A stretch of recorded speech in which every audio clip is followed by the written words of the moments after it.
అంతరాయతిమిరోపశాంతయే శాంతపావనమచింత్య వైభవం తం నరం వపుషి కుంజరం ముఖే మన్మహే కిమపి తుందిలం మహః. శరణం కరవాణి శర్మదం తే చరణం వాణి చరాచరోపజీవ్యం కరుణామసృణైః కటాక్షపాతైః కురు మాం అంబ కృతార్థసార్థవాహం. శారదా శారదాంభోజవదనా వదనాంబుజే సర్వదా సర్వదాస్మాకం సన్నిధిః సన్నిధిం క్రియాత్. విమలపటీ కమలకుటీ పుస్తకరుద్రాక్షసస్తహస్తపుటీ కామాక్షి పక్ష్మలాక్షి కలిత విపంచి విభాసి వైరించి వాగర్థావివ సంపృక్తౌ వాగర్థ ప్రతిపత్తయే జగతః పితరౌ వందే పార్వతీ పరమేశ్వరౌ. గురవే సర్వలోకానాం భిషజే భవరోగిణాం నిధయే సర్వవిద్యానాం దక్షిణామూర్తయే నమః. నారాయణ సమారంభాం వ్యాసశంకరమధ్యమాం అస్మదాచార్యపర్యంతాం వందే గురుపరంపరాం. జ్ఞానానందమయం దేవం నిర్మలస్ఫటికాకృతిం ఆధారం సర్వవిద్యానాం హయగ్రీవముపాస్మహే. దత్తాత్రేయం మహాత్మానం వరదం భక్తవత్సలం ప్రపన్నార్తిహరం వందే స్మర్తృగామి సనోవతు. దూరీకృతసీతార్తి ప్రకటీకృతరామవైభవస్ఫూర్తి దారితదశముఖకీర్తి పురతో మమ భాతు హనుమతో మూర్తి. వీతాఖిలవిషయేచ్ఛం జాతానందాశ్రుపులకమత్యచ్ఛం సీతాపతిదూతాద్యం వాతాత్మజమద్య భావయే హృద్యం. ఆంజనేయం మహావీరం బ్రహ్మవిష్ణుశివాత్మకం తరుణార్కప్రభం శాంతం రామదూతం నమామ్యహం. శృతిస్మృతిపురాణానామాలయం కరుణాలయం నమామి భగవత్పాదశంకరం లోకశంకరం. విదితాఖిలశాస్త్రసుధాజలధే మహితోపనిషత్కథితార్థనిధే హృదయే కలయే విమలం చరణం భవశంకరదేశిక మే శరణం భవశంకరదేశిక మే శరణం. శివాయ గురవే నమః. శివాయ గురవే నమః. శివాయ గురవే నమః. శ్రీమాత్రే నమః. శ్రీమాత్రే నమః. శ్రీమాత్రే నమః. శ్రీ విష్ణురూపాయ నమః శివాయ. శ్రీ హనుమతే నమః. శ్రీరామ జయ రామ జయ జయ రామ. నమో మహద్భ్యో ఋషిభ్యో గురుభ్యో నమః. ఆలయంలో వెలసి అనుగ్రహిస్తున్న గురుస్వరూపమైన శివతేజం హనుమంతునికి నమస్కరించుకుంటూ ఇక్కడ పవిత్రమైనటువంటి ప్రాంగణంలో గురువుగా ఆరాధింపబడుతున్నటువంటి శ్రీ శ్రీ శ్రీ పరమపూజ్య గణపతి సచ్చిదానంద స్వామీజీ వారి యొక్క 75వ పుట్టినరోజు వేడుకలు జరుగుతున్న సందర్భంగా ఇక్కడ మనకి మంచి విషయంపై ప్రసంగించేటువంటి అవకాశం లభించింది. గత ఏడాది ఇదే సమయంలో రామకర్ణామృతాన్ని చెప్పుకున్నాం. అవి మనలో ఇంకా మారుమ్రోగుతూ ఉన్నాయని భావిస్తూ ఉన్నాం. ఆదిశంకర భగవత్పాల్ వారు రచించినటువంటి రామకర్ణామృతం. ఈసారి విశేషించి గురువైభవాన్ని చెప్పుకోబోతున్నాం. అది జగద్గురు చరిత్రని వివరించుకోబోతున్నాం. ఎందుకంటే గురుచరిత్ర అంటే ప్రతి వారికి ఒక గౌరవం ఉన్నది. గురుచరిత్ర పారాయణ, గురుచరిత్ర శ్రవణ, అదేవిధంగా గురుచరిత్ర స్మరణం, ఈ మూడు కూడా అతి విశేషమైన ఫలాలను ప్రసాదిస్తూ ఉంటుంది. అంటే భౌతిక జీవితంలో మనకి మంచి మార్పులు తీసుకురావడం కాకుండా బౌద్ధిక జీవితంలో అంటే బుద్ధిపరమైనటువంటి మార్పుని, జ్ఞానంలో పరిణతిని ఇవ్వడమే గురుచరిత్ర యొక్క పరమార్థం. అందుకు గురుచరిత్ర పారాయణ అనేది సాధారణంగా ఎక్కువ ప్రసిద్ధి చెంది ఉంది ఈ మధ్యకాలంలో మరీను. గురుచరిత్ర అంటే ప్రధానంగా దత్తాత్రేయ స్వామి వారి యొక్క చరిత్ర. ఇది బ్రహ్మాండ పురాణంలో దత్తుని యొక్క చరిత్ర చెప్పబడుతున్నది ఇక్కడ. అలాంటి దత్తును ఉపాసించేటువంటి చోటే ఇది. దత్తోపాసకులే గణపతి సచ్చిదానంద స్వామీజీ వారు.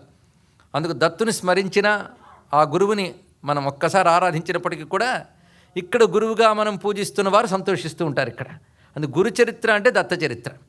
మళ్ళీ ఆ తర్వాత ఏ గురువు చరిత్ర అయినా కూడాను ఆ శిష్యుడికి గొప్పదే. అయితే అందరికీ కలిపి ఒక గురువుని ఎవరినైనా చూసుకుంటామా అంటే దత్తాత్రేయ స్వామి అటువంటి వారు. అదేవిధంగా దక్షిణామూర్తి స్వరూపం. ఆ దత్త చరిత్ర తర్వాత మళ్ళీ గురు చరిత్రగా చెప్పుకోదగ్గ ఒక గొప్ప చరిత్ర ఉన్నది.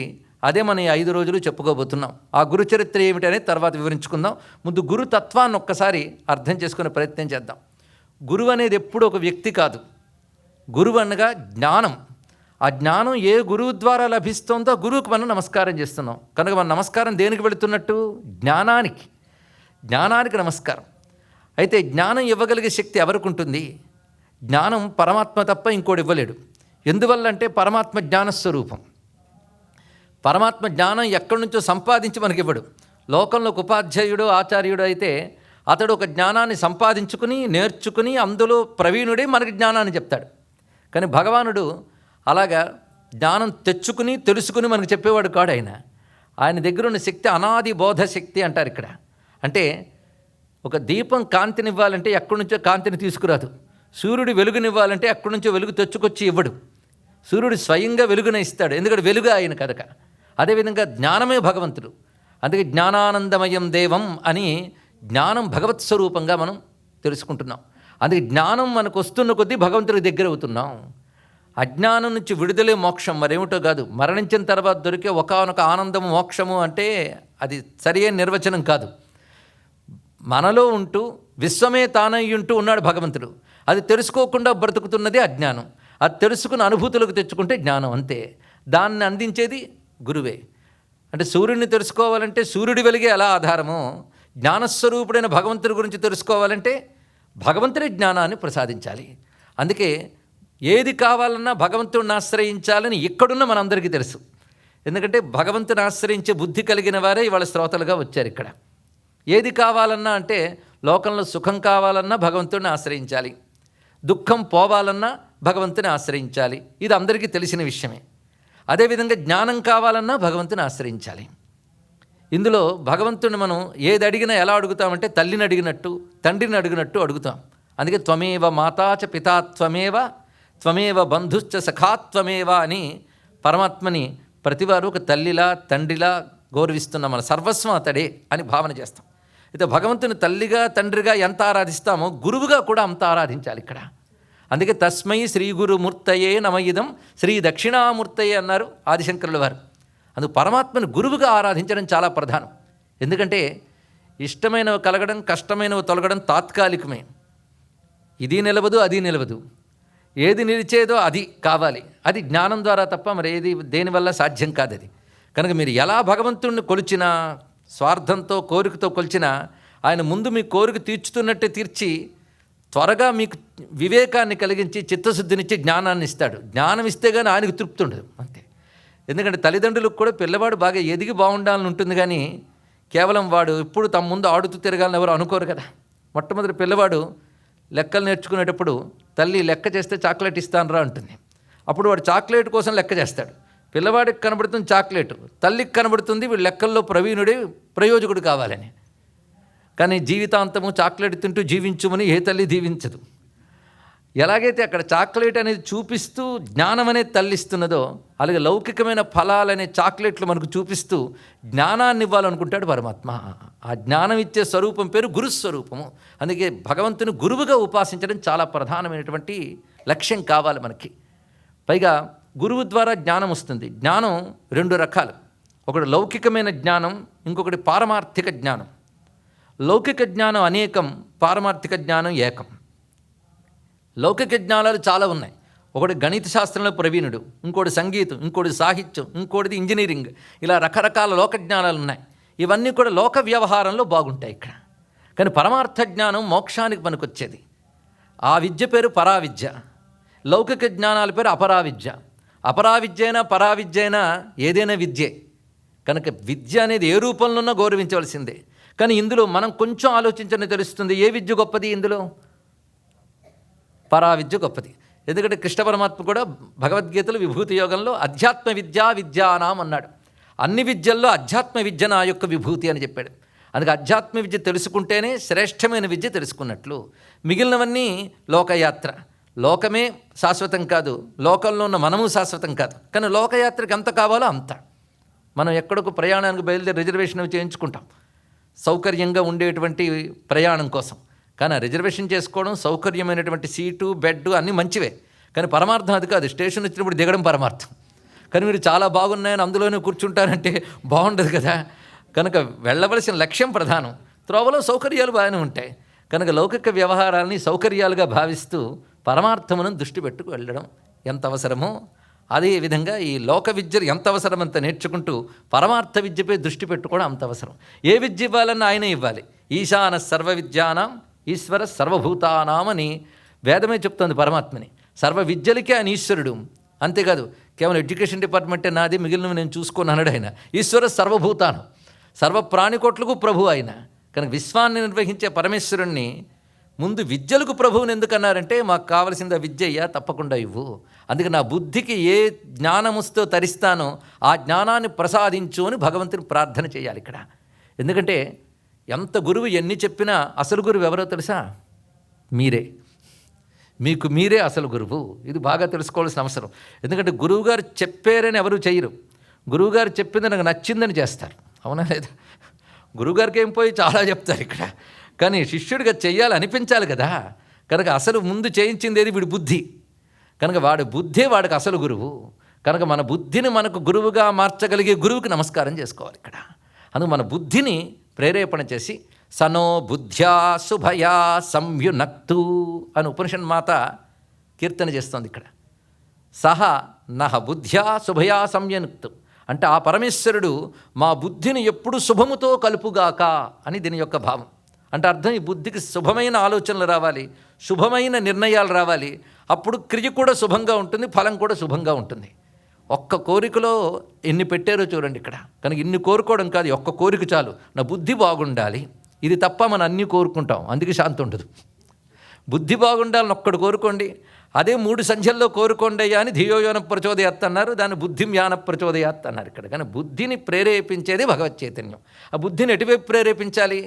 ఎటువైపు వెళితే మనం తరిస్తామో అటువైపు ప్రేరేపించాలి. కానీ బుద్ధిని ప్రేరేపించే ఈశ్వర చైతన్యాన్ని గురుస్వరూపం అని అంటున్నాం ఇక్కడ. ఎందుకంటే గురువు బుద్ధిని ప్రేరేపిస్తాడు.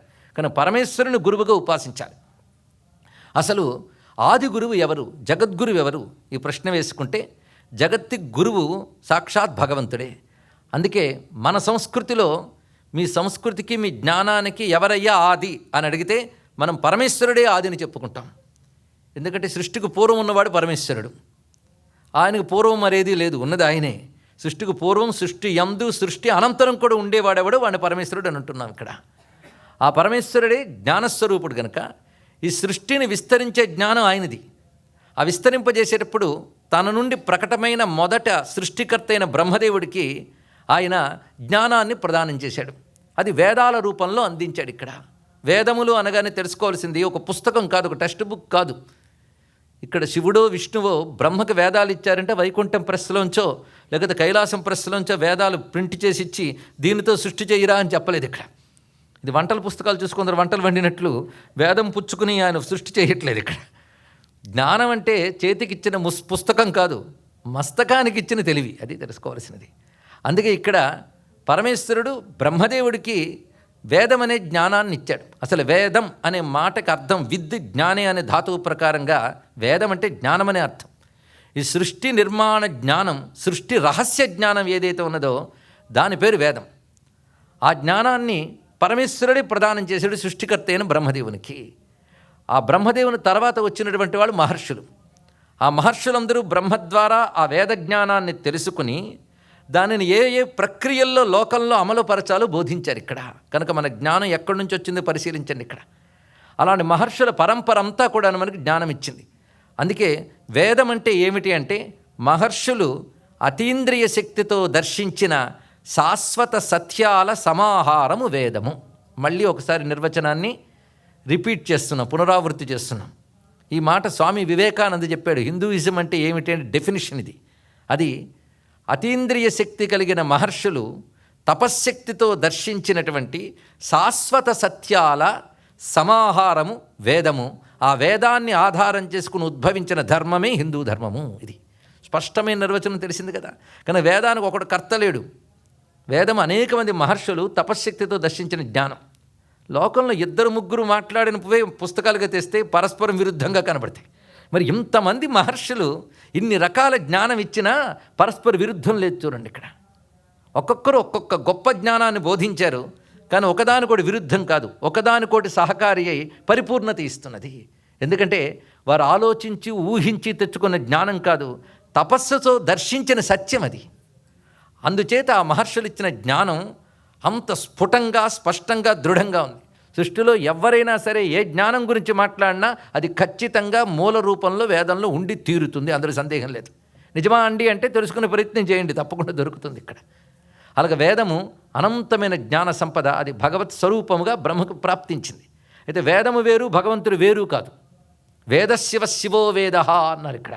వేదమే శివుడు, శివుడే వేదం. అంతేకాదు వేదో వేద విదవ్యంగో వేదాంగో వేదవిత్ కవి అంటున్నా ఇక్కడ. వేద ఆయన పేరు వేదము, వేదవిత్. అసలు వేదం ఏంటో పరిపూర్ణంగా తెలిసింది ఆయనకేట. ఎంత వేద పండితుడైనా అనంత వేదంలో కాస్తే తెలుసు. వేదం గురించి పరిపూర్ణంగా తెలిసినవాడు ఆయన ఒక్కడే. ఋగ్యజుస్సామ పారగ. సంపూర్ణముగా వేద విద్య ఆయనకే తెలుసు. వేదమే ఆయన, వేదం గురించి తెలిసినవాడు ఆయన. వేదో వేద విద వ్యంగో వేదాంగో. అలాగే వేదమునకు అంగములు చాలా ఉన్నాయి. చూడండి మన విద్యలు ఎలా వ్యాపించాయో. వేదమునకు అంగములు, ఒక మనిషికి అవయవాలు ఎలా ఉంటాయో వేదానికి అంగములు ఉన్నాయి.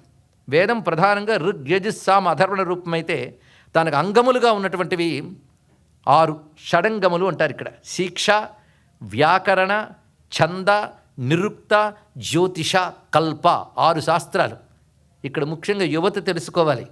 మనం ఏదో ఒక నమ్మకాల కుప్ప అయిన మతానికి చెందిన వాళ్ళం కాం, విజ్ఞానాల రాశి అయినటువంటి ధర్మానికి చెందిన వారు అని తెలియాలి. ఇక్కడ ఎన్ని శాస్త్రాలండి ఇక్కడ చెప్పబడుతున్నాయి. ఇక్కడ పేర్లే తెలియవు మనకి. ఇక్కడ శిక్ష ఏమైనా లోతుగా చెప్పబోతే అబ్బో అర్థం కాదని అంటారు. అంటే మేము ఇలాగే మిగిలిపోతాం, మమ్మల్ని బాగు చేయకండి అని చెప్పడం ఇక్కడ.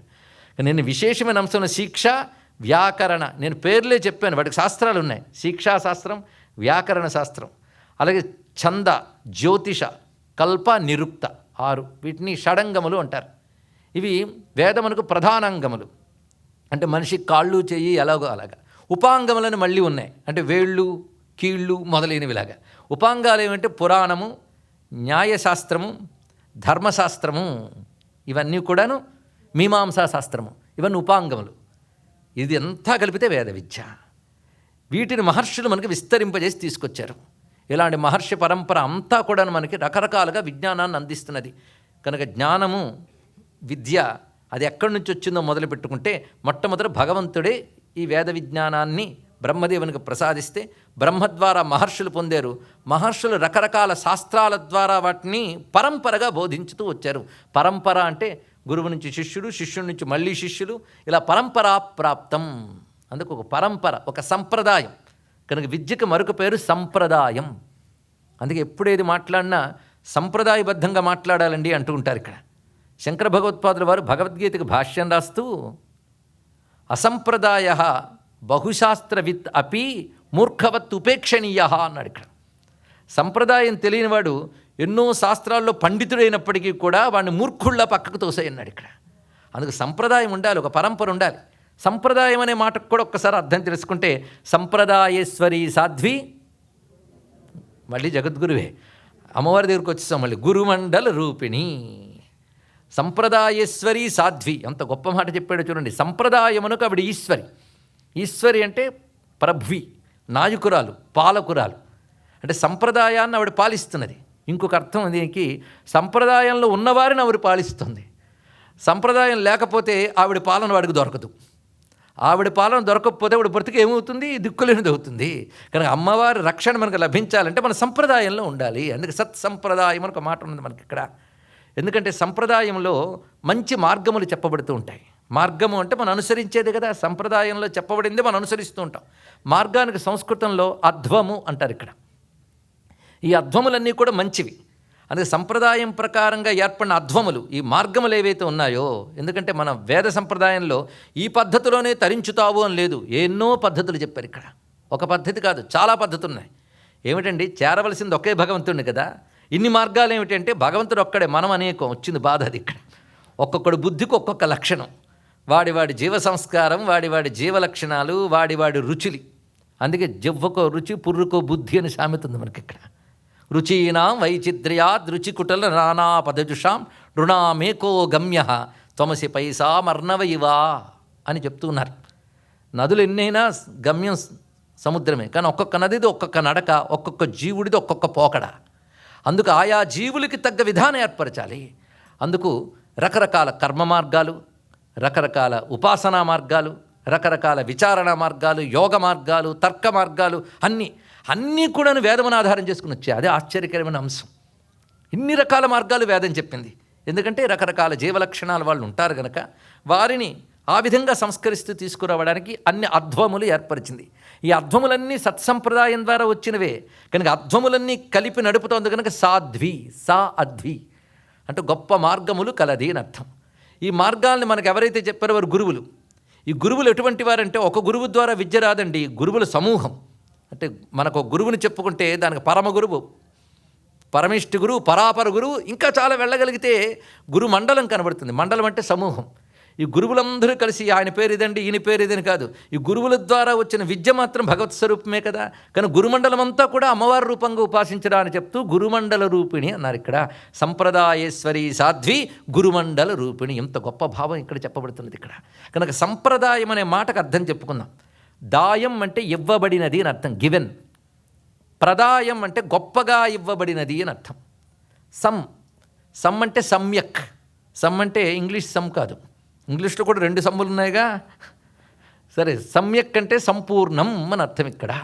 కనుక సంపూర్ణముగా ప్రకృష్టముగా ఏది ఇవ్వబడిందో అది సంప్రదాయం అన్నారు ఇక్కడ.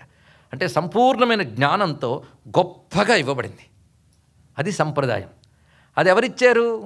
గురు పరంపర ద్వారా మనకు లభించింది. కనుక ఆది గురువైనటువంటి భగవంతుడు మొదలుకొని నాకే జ్ఞానాన్ని ఇచ్చిన గురువు వరకు మొత్తం అందరికీ కలిపి నమస్కారము అనుకోవడం మన సంప్రదాయం. అందుకే సదాశివ సమారంభాం శంకరాచార్య మధ్యమాం లేదా వ్యాస శంకర మధ్యమాం అస్మదాచార్య పర్యంతం వందే గురు పరంపరాం. ఈ చెప్పడంలో ఒక మాట ఉన్నది. వ్యాసుడేం చెప్పాడో శంకరుడేం చెప్పాడో అది చెప్పేవాడే నీ గురువు నాయనా అన్న. అది తెలుసుకోవాలి. అంతేగాని ఈ శంకర వ్యాస వీళ్ళందరూ పాత వాళ్ళు అయ్యారండి, నేను కొత్త కల్టు ఒకటి తయారు చేశానంటే నువ్వు మాకు అక్కర్లేదురా బాబు అని అంటే వాడికి ఇక్కడ. ఎందుకంటే వారు చెప్పింది మనకు చెప్పేవాడే. ఋషులు చెప్పిన మాట మనకు చెప్పేవాడెవడో వాడిని గురువు అనాలి. ఎందుకంటే కృష్ణ పరమాత్మ కూడా ఎందుకు గురువు అయ్యాడయ్యా అంటే కృష్ణ పరమాత్మకు ముందే వేదం ఉంది. ఆ మాటకు వస్తే కృష్ణ పరమాత్మకు ముందే కృష్ణుడు ఉన్నాడు. ఆయనే మొట్టమొదటి బ్రహ్మకి జ్ఞానాన్ని ఇచ్చినటువంటి పరమాత్మ ఆయనే. మళ్ళీ అవతారం ధరించినప్పుడు కృష్ణుడు తాను బ్రహ్మకే జ్ఞానాన్ని ఇచ్చాడో, బ్రహ్మ ద్వారా ఋషులకి ఏ జ్ఞానం లభించిందో, ఋషుల ద్వారా ప్రపంచంలో ఏ జ్ఞానం విస్తరించిందో దానిని తాను అనుసరించి అనుష్ఠించి దాన్ని బోధించాడు. అందుకే ఆయన కూడా తస్మాత్ శాస్త్రం ప్రమాణంతే కార్యాకార్య వ్యవస్థితవు అని బోధించాడు. అందుకే శాస్త్రమే ప్రమాణంగా తీసుకోవాలయ్యా. ఏదైనా ఇది చెయ్యాలా చెయ్యక్కర్లేదా అని ఆలోచించినప్పుడు శాస్త్ర ప్రమాణం. ఆ శాస్త్రం ఏంటండి, నా ఇష్టానుసారం వెళ్తానంటే దానికి మరొకపాటు చెప్పాడు. శాస్త్రాన్ని ఎవరైతే అతిక్రమిస్తారో యచ్ఛాస్త్ర విధిముత్సృజ్య వర్తతే కామకారత నచ సిద్ధిమవాప్నోతి న సుఖం న పరాంగతి. గురువు బోధలు ఎలా ఉంటాయంటే ఇలా చేస్తే బాగుపడతావు అంటాడండి. అలా చెప్తే మనం వింటామా? వెంటనే 2వ వాక్యం చెప్తాడు, ఇలా చెయ్యకపోతే నాశనం అయిపోతావని. ఈ 2వది గొప్పగా నాటుకుంటుంది మనకి. ఆ చెప్పే తీరు అలా చెప్పాలి. అందుకే కృష్ణ పరమాత్మ 2 రకాలుగా చెప్పాడు. ప్రతిదీ భగవద్గీతలు ఈ కోణంతో పరిశీలించండి 2 రకాలుగా కనబడుతుంటాయి. మొట్టమొదటి ఏమన్నాడు? తస్మాత్ శాస్త్రం ప్రమాణంతే కార్యాకార్య వ్యవస్థితం. ఏది చెయ్యాలో ఏది చెయ్యకూడదు అని నిర్ణయానికి శాస్త్రం ప్రమాణం, నీ బుద్ధి కాదయ్యా అన్నాడు ఇక్కడ. అందుకే పెద్దలు ఒక మాట చెప్తారు, తోచినట్టు నడిస్తే వానరుడు, శాస్త్రం చెప్పినట్టు నడిస్తే నరుడు అన్నారు. ఇక్కడ తెలుసుకోండి. ఇక్కడ అది శాస్త్ర ప్రమాణం. అందుకే తస్మాత్ శాస్త్రం ప్రమాణంతే, శాస్త్రం ప్రమాణంగా తీసుకో అన్నాడు. తీసుకోకపోతే యచ్ఛాస్త్ర విధిముత్సృజ్య వర్తతే కామకారత. శాస్త్రాన్ని అతిక్రమించి వాడి ఇష్టానుసారం వాడు నడిస్తే వాడికి ఇక్కడా సిద్ధి లేదు అక్కడా సిద్ధి లేదని చెప్పాడు ఇక్కడ. అని కృష్ణ పరమాత్మ కూడా గౌరవించింది దేన్ని? శాస్త్రాన్ని. ఆ శాస్త్రం పేరేమిటి? వేదం. కానీ వేదాన్ని ఆధారం చేసుకొచ్చినవన్నీ ప్రమాణములే మనకు కనబడుతున్నాయి. కానీ వేదము, వేదాన్ని ఆధారం చేసుకున్నటువంటి స్మృతులు అనగా ధర్మశాస్త్రాలు, పురాణాలు, మంత్రశాస్త్రాలు, ఈ 4 హిందూ మతానికి రిసోర్సెస్. హిందూ మతానికి రిసోర్సెస్ అంటే మన జ్ఞానానికి రిసోర్సెస్, మన సనాతన ధర్మానికి రిసోర్సెస్, మనకి ఆధార గ్రంథాలు అవి. ఎందుకంటే అందరికో మత గ్రంథం ఉంది కనుక మనకు ఒకటి ఉంటుందేమో అనుకుని ఏదో ఒక పుస్తకం పేరు చెప్పద్దు. కొందరు భగవద్గీత అంటారు కనుక భగవద్గీతకు పూర్వం చాలా ఉన్నాయి. వాటి సారం భగవద్గీత అందించింది. కానీ భగవద్గీతను నెత్తిన పెట్టుకుని భగవద్గీతకు ఆధారమే చాలా గ్రంథాలు అనాదిగా వస్తున్నాయని మనం తెలుసుకోగలిగితే మన సనాతన ధర్మానికి ఆధారమైన విద్యల యొక్క స్వరూపాన్ని ఎంతవరకు చెప్పుకున్నాం. ఆ విద్యలు ఇచ్చిన గురువులను ఇప్పుడు చెప్పుకుందాం. మొట్టమొదటి గురువు ఎవరన్నాం? పరమాత్మ. ఆ పరమాత్మ విష్ణువా శివుడా? ఇది ముందు ప్రశ్న. అందుకే నారాయణ సమారంభాం అని ఒక వాక్యం ఉంది, సదాశివ సమారంభాం అని ఇంకో వాక్యం ఉంది. మా బాంట్లకైతే రెండిట్లో ఏదైనా పర్వాలేదు, ఉన్నవాడు ఒకడే భగవంతుడు. ఆ పరమేశ్వరుడు ఆయనే శివుడు, ఆయనే విష్ణువు. అందుకే దక్షిణామూర్తి రూపంలో జ్ఞానాన్ని అందించినవాడు శివుడు. ఆ మాట మళ్ళీ వేదమే చెప్తోంది. వేదంలో శ్వేతాశ్వతర ఉపనిషత్తు ఉంది, అది యజుర్వేదంలో వస్తుంది. అక్కడ దక్షిణామూర్తి గురించి ఆ ఉపనిషత్తులో ప్రస్తావన చేశారు. రుద్రయత్తే దక్షిణం ముఖం తేన మాం పాహి నిత్యం. రుద్ర, నీ యొక్క దక్షిణ ముఖం ఏదైతే ఉన్నదో దానితో మమ్మల్ని రక్షించు అన్నారు ఇక్కడ. అంటే శివుడికి దక్షిణ ముఖం ఒకటి ఉందిట.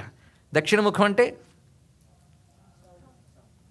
సౌత్ ఫేస్, అంతే కదా? నిజమే అనుకోవచ్చు. శివుడికి 5 ముఖాలు ఉన్నాయి కదా. అది ప్రాచ్యాం తత్పురుషం విద్యాత్ అఘోరం దక్షిణాముఖం. తూర్పు వైపు ఉన్నది తత్పురుషం, అదేవిధంగా దక్షిణం వైపు ఉన్నది అఘోరముఖం. అలాగే ప్రతీచి పడమటి వైపు ఉన్నది సద్యోజాత ముఖం, ఉత్తరం వైపు ఉన్నది వామదేవ ముఖం, పైన ఉన్నది ఈశానముఖం. ఇదే సద్యోజాత వామదేవ అఘోర తత్పురుష ఈశాన. 5 ముఖాలకి ఒక్కొక్క దానికి ఒక్కొక్క ప్రత్యేకత ఉన్నది. అందులో దక్షిణముఖం పేరు అఘోరం. అఘోరం అంటే కొందరికి అఘోరి అంటే భయం, కానీ అఘోరం అంటే భయం లేనిదని అర్థం. పదాలకు అర్థం తెలియకొచ్చింది. ఘోరం అంటే భయంకరమైనది, అఘోరం అంటే శాంతమైనది అని అర్థం. కానీ దక్షిణముఖం ఏది? శాంతం. ఎందుకంటే భయం అజ్ఞానం వల్ల వస్తుంది, జ్ఞానం ఉన్న చోట ఆనందం ఉంటుంది. తెలుసుకోవాలి, జ్ఞానం ఆనందం 2 కలిసి ఉంటాయి, విడివిడిగా ఉండవటి. ఇక్కడ జ్ఞానము ఆనందం కలిస్తే చిదేక రసరూపిణి. అక్కడ రసం ఆనందం, చిత్తి జ్ఞానం 2 కలిసి చిదేక రసరూపిణి. అదే జ్ఞానానందమయం దేవం అని అంటాం ఇక్కడ. కనుక జ్ఞానం ఉన్న చోట ఆనందం ఉంటుంది. భయం ఉందంటే అజ్ఞానం ఇంకా ఉందని అర్థం. ఇక్కడ నాకు జ్ఞానం వచ్చింది కానీ భయం ఉందండి అంటే అంతకంటే అజ్ఞానం మరొకట్లేదు. ఇక్కడ జ్ఞానం ఉంటే భయం ఉండదు ఇక్కడ. అందుకు ప్రధానంగా జ్ఞానమే ఆనంద స్వరూపం కనుక అటువంటి ఆనంద స్వరూపం జ్ఞానానంద స్వరూపం చెప్పబడుతున్నది ఇక్కడ. అలాంటి జ్ఞానానంద స్వరూపం ఏదైతే ఉన్నదో అది శాంతం. ఆ శాంత స్థితి అఘోరం. కనుక అఘోరం అనేది జ్ఞానస్వరూపమే కనబడుతుంది. అదే దక్షిణ ముఖం, దక్షిణాభిముఖంగా ఉన్నాడు. అంతే కదా, ఆయన పేరు దక్షిణామూర్తి. దక్షిణ అంటే అర్థం సమర్థుడు. ఇదొక అర్థం, ప్రధానమైనది ఈ అర్థమే. దక్షిణ అంటే సమర్థత, is capable to do anything. ఇది దక్షిణ అనే శబ్దానికి అర్థం. అతను ఏదైనా చేయగలడు. కర్తుం అకర్తుం అన్యతాకర్తుమపి సమర్థ అంది శాస్త్రం. ఇక్కడ చేస్తే చేసేడు సృష్టి, చెయ్యకపోతే లేదు. మనం అనుకున్నట్టు కాకుండా ఇంకోలా మార్చేస్తాడు. ఏం చేసినా ఆయనకు చెల్లు, అడగడానికి లేదు. కనుక సర్వసమర్థుడు ఆయన. ఆ సర్వసమర్థుడైన మూర్తి ఎవడో ఆయన దక్షిణామూర్తి. కనుక సమర్థత, దక్షిణ అంటే సమర్థత. సమర్థత అంటే ఎవరు చేయలేని చేసేవాడే సమర్థుడు. సృష్టి స్థితి లయ ఇది ఎవరు చేయగలరు? కాసేపు ఆలోచిద్దామా? మన వల్ల కాదు. మన వల్ల కాదు కదా, ఎవడి వల్ల కాదు. జరిగిన సృష్టిని రీసెర్చ్ చేయగలమే తప్ప అది రీసెర్చే. కానీ సృష్టి ఎవడు చేయగలడు, స్థితి ఎవడు చేయగలడు, ఇదంతా ఎవరి చేతిలో ఉంది. సృష్టి స్థితి లయలనేటువంటి పని ఏ ఒక్కడి వల్ల మాత్రమే అవుతుందో వాడి పేరు దక్షిణుడు. సృష్టి స్థితి లయాదులు చేయగలిగిన వాడు ఆయన సర్వజ్ఞుడు, సర్వసమర్థుడు. అంతేకాదు ఈశ్వర అని మరొక పేరు. ఈశ్వరుడు అన్న సర్వసమర్థుడని అర్థం, కానీ దక్షిణ అంటే అర్థం ఈశ్వర అన్న ఒకటే అర్థం. అలాంటి దక్షిణామూర్తిని మనం ఆరాధన చేస్తే ఆయన మనకు సమర్థతనిస్తూ ఉంటాడు. అందుకే పరిశీలించిన గురువుల్ని సమర్థ సద్గురు అంటూ ఉంటారు. ఇక్కడ సమర్థత, ఎందుకంటే ఎవడు మీకు ఏదైనా ఇవ్వచ్చు, కానీ మోక్షం ఎవడు ఇవ్వలేడు, ఆయన ఒక్కడే ఇవ్వగలడు. మోక్షం ఈశ్వరానుగ్రహం వల్ల తప్ప దేనివల్ల రాదు. ఇక్కడ ఆయన ఎవరికి ఇవ్వాలనుకుంటే వాళ్ళకే మోక్షం లభిస్తుంది. ఏమై వేషవృణితే తేన లభ్య, ఉపనిషద్వచనం. ఇక్కడ పరమాత్మ ఎవరిని వరిస్తాడో వాడికి దొరుకుతుంది మోక్షం. అంటే ఆయన సెలెక్ట్ చేసుకోవాలి, వీడికి ఇస్తాను అని. అంటే ఆయన ఇష్టానుసారం పికప్ చేస్తాడు అనుకుంటున్నారా? అలా కాదు, ఆయన ఎంచుకునే విధంగా మనం తయారు కాగలగాలి ఇక్కడ. అప్పుడు ఆయన ఎంచుకుని మోక్షం ఇస్తాడు. కానీ మోక్షం ఇవ్వగలిగిన సమర్థత ఎవడుకున్నదో వాడు దక్షిణుడు. అంతేకాదు, దుఃఖం మరి లేకుండా ఎవడు చేస్తాడో వాడి పేరు దక్షిణుడు. ఇది ఒక గొప్ప విశేషమైన అర్థం అండి. దుఃఖం మరి లేకుండా చేయాలి. అది దుఃఖం పోగొట్టే వాళ్ళు చాలామంది కనబడుతూ ఉంటారు. ఇక్కడ ఒకడు ఏడుస్తుంటే ఒకడు కన్నీళ్ళు తుడిచేట, ఏం లాభం? కన్నీళ్ళు తుడిస్తే దుఃఖం పోతుందా? దుఃఖానికి కారణమైనవన్నీ తీసేయాలి ఇక్కడ. కొంతమంది దుఃఖం తీర్చేమండి అంటుంటారు. ఒక ఆయన పాప ఆకలితో వచ్చాడు, మధ్యాహ్నం భోజనం పెట్టారు. అమ్మా ఆకలి తీరిందండి, ఎంత బాధగా ఉన్నాను అని వెళ్ళిపోయాడు. వీడు వెంటనే నేను చాలా దాక్షిణ్యం నాకు ఉందండి, గొప్పవాడిని అని చెప్పేట. కానీ మళ్ళీ మధ్యాహ్నం మరుసటి రోజు వాడు ఆకలి దరిద్రం మళ్ళీ రెడీ. సంపూర్ణంగా ఎవ్వడు దుఃఖాన్ని పోగొట్టలేడు. సంపూర్ణ దుఃఖనాశనం ఎప్పుడు జరుగుతుందంటే దీన్ని ఆత్యంతిక దుఃఖనాశనం అంటారు. ఇక్కడ ఆత్యంతిక దుఃఖనాశనం వేదాంత పరిభాషలో. అత్యంతిక దుఃఖనాశనం అంటే మోక్షం ఒక్కటే. అది పొందే వరకు చచ్చుచు పుట్టుచును మరల చర్విత చర్వణులు అయిన వారికి. మధ్యలో సుఖపడ్డానంటే అది రిలీఫ్. ఎలాంటి రిలీఫ్ అంటే 2 కొరడా దెబ్బల మధ్య గ్యాప్ లాంటి రిలీఫ్ అని చెప్పాడు. అది సృష్టిలో మనం పొందే సుఖాలన్నీ అంతేనండి, భ్రాంతులే. వేసవి అయితే వేడి ఎక్కువ ఉంటే చల్లగా ఉంటే బాగుండని, చల్లగా కాసేపు నిలబడితే తుమ్ములు వస్తే వేడుంటే బాగుండంట, ఇంతే. కనుక ఇవన్నీ భ్రాంతి సుఖాలే. శాంతి సుఖం వేరే ఉంది, అది కేవలం జ్ఞానం, మోక్షం. పెద్దవాళ్ళ మాట చెప్తారు కానీ అది పొందే యోగం లేనప్పుడు ఆ మాట రుచించదు, అదొకటి ఉన్నది ఇక్కడ. కానీ నాణ్యపంథ విద్యతే అయనాయ, తరించాలి అంటే అది ఒక్కటే మార్గం, మరొకటి లేదండి ఇక్కడ. ఆ మార్గంలో సుఖంగా ఉన్నామని చెప్పిన వాళ్ళే అందరూ. మీరు పరిశీలించండి, నేను ఆనందంగా ఉన్నానని దమ్ముతో చెప్పగలిగేటువంటి వాడు ఒక్కడే కనబడతాడు మనకి, జ్ఞాని యోగి. మిగిలిన వాళ్ళు కారు. ఒక రామకృష్ణ పరమహంస, ఒక స్వామి వివేకానంద, ఒక రమణ మహర్షి, ఒక శంకరాచార్య, వాళ్ళు చెప్పగలరు మేము ఆనందంగా ఉన్నాం. ఇంకెవరిని చెప్పండి? ఒక కరోడుపతి, ఒక ప్రైమ్ మినిస్టర్, ఒక ప్రెసిడెంట్ అడగండి మీరు ఆనందంగా ఉన్నారు, మా తలనొప్పు నీకేం తెలిసిన ఆయన అంటారు ఇక్కడ. అవునా లేదా? కనుక జ్ఞానం ఆనందం ఎక్కడుందో రుజువు చేస్తున్న వాళ్ళని చూసుకుని మనకు లేకపోయినా అదే ఆనందం అనమాట, అది పొంది ప్రయత్నం చేయాలనిపించినా చాలండి. కనీసం ఈ జన్మలో ప్రయత్నం చేయాలనిపిస్తే తర్వాత జన్మలో ప్రయత్నం చేస్తామేమో చూద్దాం. మొత్తానికి ఆ జ్ఞానం ఆనందం దక్షిణ, అది సమర్థత, అది ఇవ్వగలడు. దక్షిణ అంటే అది. దానికి మరొక పేరు దాక్షిణ్యం. దాక్షిణ్యం అంటే సమర్థత. అది ఎవడికి ఉందో వాడు దక్షిణామూర్తి. ఆయన ఈశాన సర్వ విద్యానం. ఆయన బ్రహ్మదేవుడికి వేదాలు ఇచ్చినవాడు ఆయన అని చెప్తోంది మనకి ఈ యజుర్వేదంలోని శ్వేతాశ్వతర ఉపనిషత్తు. ఎలా అంటే యో బ్రహ్మాణం విదధాతి పూర్వం యో హి వేదాః ప్రహిణోహి తస్మై తగుం హి దేవమాత్మబుద్ధి ప్రకాశం ముముక్షుర్వై శరణమహం ప్రపద్యే. ఇదొక మంత్రం. ఇప్పుడు శ్రద్ధగా విన్నాం, జపంలో కూడా చేసుకోవచ్చు, అంత గొప్పది ఇక్కడ. యో బ్రహ్మాణం విదధాతి పూర్వం, సృష్టికి పూర్వమే సృష్టి చెయ్యడానికి తన నుండి బ్రహ్మ అనేటువంటి ఒక చతుర్ముఖ స్వరూపాన్ని ప్రకటించి యో వై వేదాః ప్రహిణోహి తస్మై, ఆయనకు వేదములిచ్చిన వాడు ఎవడో ఆయనని నేను శరణు వేడుతున్నాను అన్నారు ఇక్కడ. అంటే బ్రహ్మకే జ్ఞానాన్ని ఇచ్చిన వాడి పాదాలు పట్టుకుంటే నా బుద్ధికి ఏ జ్ఞానం కావాలో ఆయన ఇచ్చుకుంటాడు ఇక్కడ. అందుకని ఈ జ్ఞానం ఇవ్వవయ్యా అని చెప్పకూడదు, నా బుద్ధికి ఏది కావాలో అది ఇవ్వవయ్యా అని అడగాలి ఇక్కడ. ఆత్మబుద్ధి ప్రకాశం, నా బుద్ధిని ప్రకాశింపజేసేవాడెవడో ఆ పరమాత్మని శరణు వేడుతున్నాను. కనుక మనం చేయవలసింది భగవంతుని గురుస్వరూపంగా శరణు వేడాలి, అంతకు తప్ప మరొక దిక్కు లేదు, మరొక గతి లేదు ఇక్కడ. అందుకు ఆయన శరణు వేడుతున్నాను ఉపనిషత్తే చెప్తోంది. కొందరు సుఖం కలగాలని శరణు వేడతారు, కొందరు దుఃఖం పోవాలని శరణు వేడతారు, కొందరు మళ్ళీ సుఖ దుఃఖాలు లేని మోక్షం కావాలని శరణు వేడతారు. కానీ మొత్తానికి ఆయన శరణు వేడవలసిందే కదా. ఎలా శరణు వేడాలి? బ్రహ్మకే జ్ఞానం ఇచ్చిన వాడంటూ గురు రూపంగా శరణు వేడాలి ఇక్కడ. అందుకే శివాయ గురవే నమః నమస్కారం చేసుకుంటున్నాం. ఈ దక్షిణామూర్తి రూపంలోనే ఆయన అనుగ్రహించాడు ఇక్కడ. అందుకే యజిమాన్ లోకాన్ ఈశత ఈశనీభి, అది ఉపనిషత్తుల్లో చెప్తున్నారు ఇక్కడ. తన శాసక శక్తులతో ప్రపంచాన్ని ఎవడు శాసిస్తున్నాడో ఆ పరమేశ్వరుడైన దక్షిణామూర్తిని నేను శరణు వేడుతున్నాను అని వేదమాత చెప్తున్నది. అయితే కొన్ని పురాణాలు మనం పరిశీలిస్తే బ్రహ్మదేవుడికి వేదములు ఇచ్చినటువంటి వాడు హయగ్రీవ స్వామిని ఉంది ఇక్కడ. హయగ్రీవుడు బ్రహ్మకి వేదములు ఇచ్చినటువంటి వాడు. ఇది ఆశ్చర్యకరమైన అంశం. సృష్టికి పూర్వమే బ్రహ్మదేవుడు ఈ సృష్టి రచన విజ్ఞానంకి సంకల్పించుకున్నప్పుడు నారాయణుని యొక్క సంకల్పం చేత బ్రహ్మ నుంచి ఒక మానస సృష్టి జరిగింది. అంటే మనం గురువు చరిత్ర మొదలుపెట్టేటప్పుడు సృష్టి చరిత్ర మొదలవుతుంది. పరిశీలించండి. ఇక్కడ బ్రహ్మ మనస్సు నుంచి దేవతా సృష్టి, ఋషి సృష్టి జరిగింది. మొదట మానస సృష్టి అంటారు ఇక్కడ. అంటే బ్రహ్మదేవుడు మామూలుగా సృజించలేదు, సంకల్పం మాత్రం చేత మనస్సు నుంచి వచ్చింది. అంటే ఆయన నుంచి వచ్చిందే కానీ ఈశ్వర సంకల్పం వల్ల కలిగింది ఇదంతా కూడా. ఆ వచ్చినటువంటి ఋషులు దేవతలు కలిసి బ్రహ్మ వద్దకు వెళ్ళి మేమేం చేయాలని అడిగారు. వచ్చాము, మేమేం చేయాలని అడిగారు. నాకు తోచట్లేదు, ఆలోచించి చెప్తానన్నాడు ఆయన. ఇక్కడ ఊరికను కూర్చుని ఏం చేస్తారండి? వెంటనే ఒక్కసారి ఆయన ధ్యానానికి వెళ్ళాడు. ధ్యానానికి వెళితే ఒక ధ్వని వినబడింది ఆయనకి. మీరందరూ నన్ను ఉద్దేశించి ఒక యాగాన్ని చేయండి, అప్పుడు మీకు నేనేం చేయాలో చెప్తానన్నాడు. ఇక్కడ మీరు పరిశీలించారా? అడిగినంత మాత్రాన భగవంతుడు ఈ తేలిగ్గా ఇవ్వడు. మీరేదో ఒక త్యాగం చూపించాలి, ఒక సాధన చూపించాలి, అప్పుడు ఇస్తాడు. కనుక ఆయన ఏమన్నాడు? మీరు నన్ను ఉద్దేశించి ఒక యాగాన్ని చేయండి అన్నాడు. యజ్ఞం. యజ్ఞం అంటే త్యాగపూర్వక కర్మ. నాకున్న శక్తి, నాకున్న బలం నాది కాదు నీదే అనే ఎరుక ఉంటే అది పెద్ద యజ్ఞం. అది మనం చేయలేకపోతున్నామండి. మనకేదో శక్తి వస్తుంది, అది మన నిర్వాహకం అనుకుంటాం, అలాగే బతికేస్తాం చివరి వరకు. కొందరు పాపం చివరిలోనైనా రియలైజ్ అవుతారు, కానీ చేయడానికి ఏముండదు, అప్పటికి అయిపోతుంది. కొందరు అప్పటికీ రియలైజ్ అవ్వరు, ఇంకేం చేస్తాం. కానీ మొత్తానికి తెలుసుకోవాల్సినది యాగం, యజ్ఞం అంటే త్యాగపూర్వక కర్మ.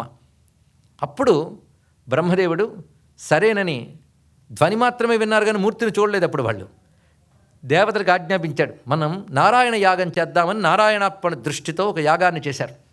ఆ యాగం చేయగా కొంతసేపటికి బ్రహ్మదేవునికి మాత్రమే నారాయణుడు తెలియజేశాడు, మిగిలిన దేవతలకు వినబడలేదు కూడా. ధ్వని వినబడింది.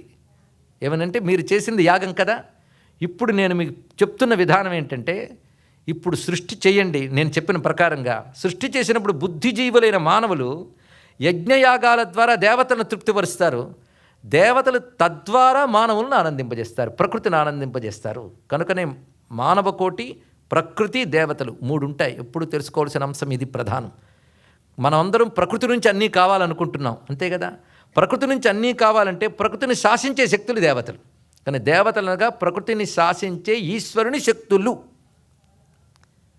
వాళ్ళని మనం తృప్తిపరచాలంటే యజ్ఞయాగాల ద్వారానే తృప్తిపరచాలి. యజ్ఞం అనగానే ప్రతిసారి అగ్నిహోత్రాలను నెయ్యిపోయడమే అనుకోవద్దు, అదొక యజ్ఞం. అలాగే జపం, ఆరాధన, పూజ, పునస్కారం, సత్కర్మ, ఇవన్నీ యజ్ఞములే. ఈ యజ్ఞములు మనం ఎలా చేయాలి? ఆ నారాయణ ప్రీతిగా చేస్తున్నానని చేస్తే ఆ దేవతలు సంతోషించి వాళ్ళకి యజ్ఞం వల్ల పుష్టి వస్తుంది. అలా పుష్టి పొందిన దేవతలు యజ్ఞము చేసిన వారిని ప్రకృతి రూపంగా అనుగ్రహిస్తారు. ఇదండి విశ్వం నడిచే విజ్ఞానం. ఇదే మాట భగవద్గీతలో సహయజ్ఞ ప్రజా సృష్ట్వా పురోవాచ ప్రజాపతి అనేన ప్రసవిష్యధ్వం ఏషవోస్త్విష్టకామధుక్. ఈ మాట మనకి భగవద్గీతలో కృష్ణ పరమాత్మ చెప్తున్నాడు.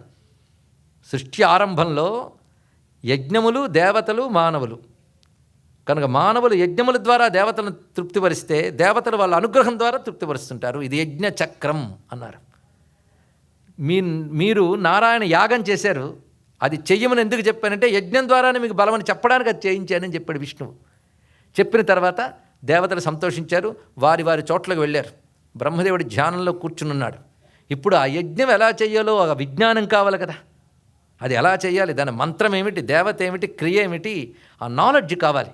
అప్పుడు బ్రహ్మదేవుడు ధ్యానంలో కూర్చుంటే ఆయనకు ఎదురుగా ఒక తేజస్సు కనబడింది.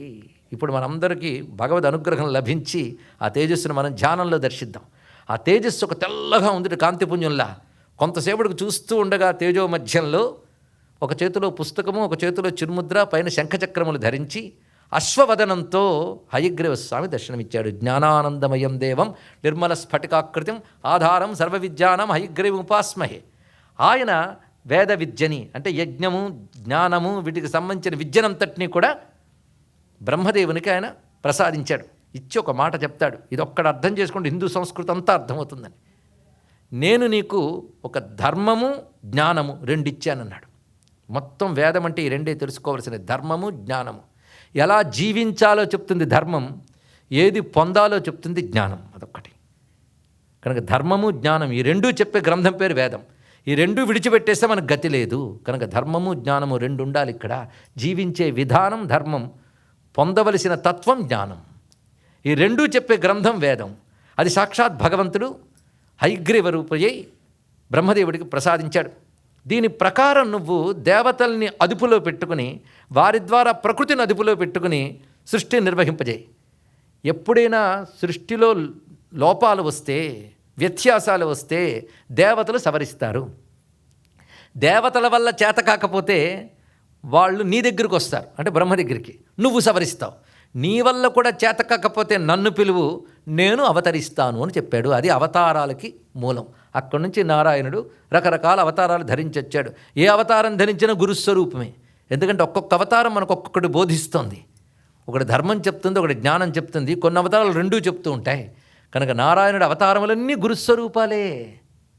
కనుక జగత్తంతటి గురువు ఎవరయ్యారు? జగదీశ్వరుడే జగద్గురువు. కనుక జగద్గురు చరిత్ర అంటే ఈశ్వర చరిత్రే. పరమేశ్వరుడే జగద్గురువు, జగత్తు గురువు ఆయన. ఇలాగ పురాణం మనకు చెప్తోంది కదా. మహాభారతంలో కూడా ఈ చెప్పిన ఘట్టం అంతా ఉంది. భీష్మ పితామహుడు చెప్తాడు ఈ కథని. దీన్ని బట్టి శివుడా విష్ణువా ఎవరో తేల్చుకోవాలి మనం ఇక్కడ.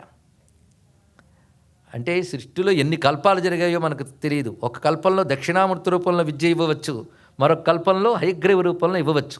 పైగా ఒకే కల్పంలో దక్షిణామూర్తి రూపంలో ఇచ్చిన విద్య కాలగతలు ఈ అసురులు అపహరించకపోతే ఒక మత్స్యావతారం ధరించో, లేకపోతే హయగ్రీవావతారం ధరించో వేద విద్యను తిరిగి విష్ణువిచ్చాడన్న తెలిసిపోతుంది. కనుక వేదము జ్ఞానము పరమేశ్వరుడే శివకేశవాది రూపములతో ఇచ్చాడు. నాకు ఈ రెండూ కాదండి అమ్మవారే అంటే అసలు వేదమే అమ్మవారు.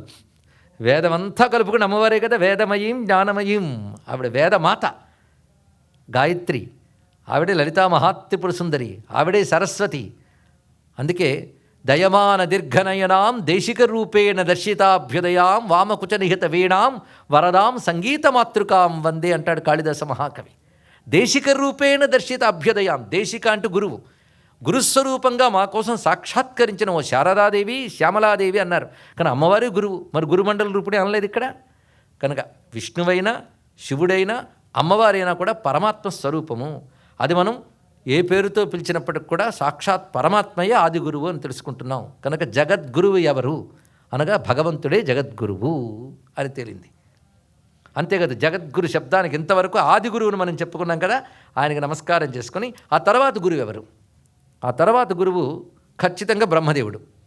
అందుకు ఎలా ఉంటుంది గురుపర అంటే నారాయణం పద్మభువం వశిష్ఠం శక్తించ తత్పుత్ర పరాశరంచ వ్యాసం శుకం గౌడపదం మహాంతం గోవింద యోగీంద్రమథాస్య శిష్యం తం శంకరాచార్యం. అక్కడ వచ్చింది గురు పరంపర పరిశీలించండి. మొట్టమొదటి ఎవరిని చెప్పారు? నారాయణం లేదా సదాశివం. దాని తర్వాత పద్మభువం, పద్మము నుంచి ఉద్భవించిన వాడు ఎవరైనా బ్రహ్మదేవుడు. దాని తర్వాత వశిష్ఠం. ఎంతోమంది మహర్షులు ఉన్నప్పటికీ ఆది మహర్షిని ఒక్కరిని స్మరిస్తే చాలు అందరినీ స్మరించినట్టే. బ్రహ్మ నుంచి వచ్చిన మొట్టమొదటి మహర్షి ఆది మహర్షి వశిష్ఠుల వారు. ఆ వశిష్ఠుడి తర్వాతే మిగిలిన మహర్షులు అందరూ కూడా. కానీ అందరూ మహర్షులకి ఆయన తలమానికం. అందుకే ఆయన ఒక్కరిని స్మరిస్తే అందరూ మహర్షుల్ని స్మరించినట్లు కనుక వశిష్ఠం అని చెప్పారు ఇక్కడ. ఆ వశిష్ఠునికి ఒక పుత్రుడు శిష్యుడు శక్తి మహర్షి.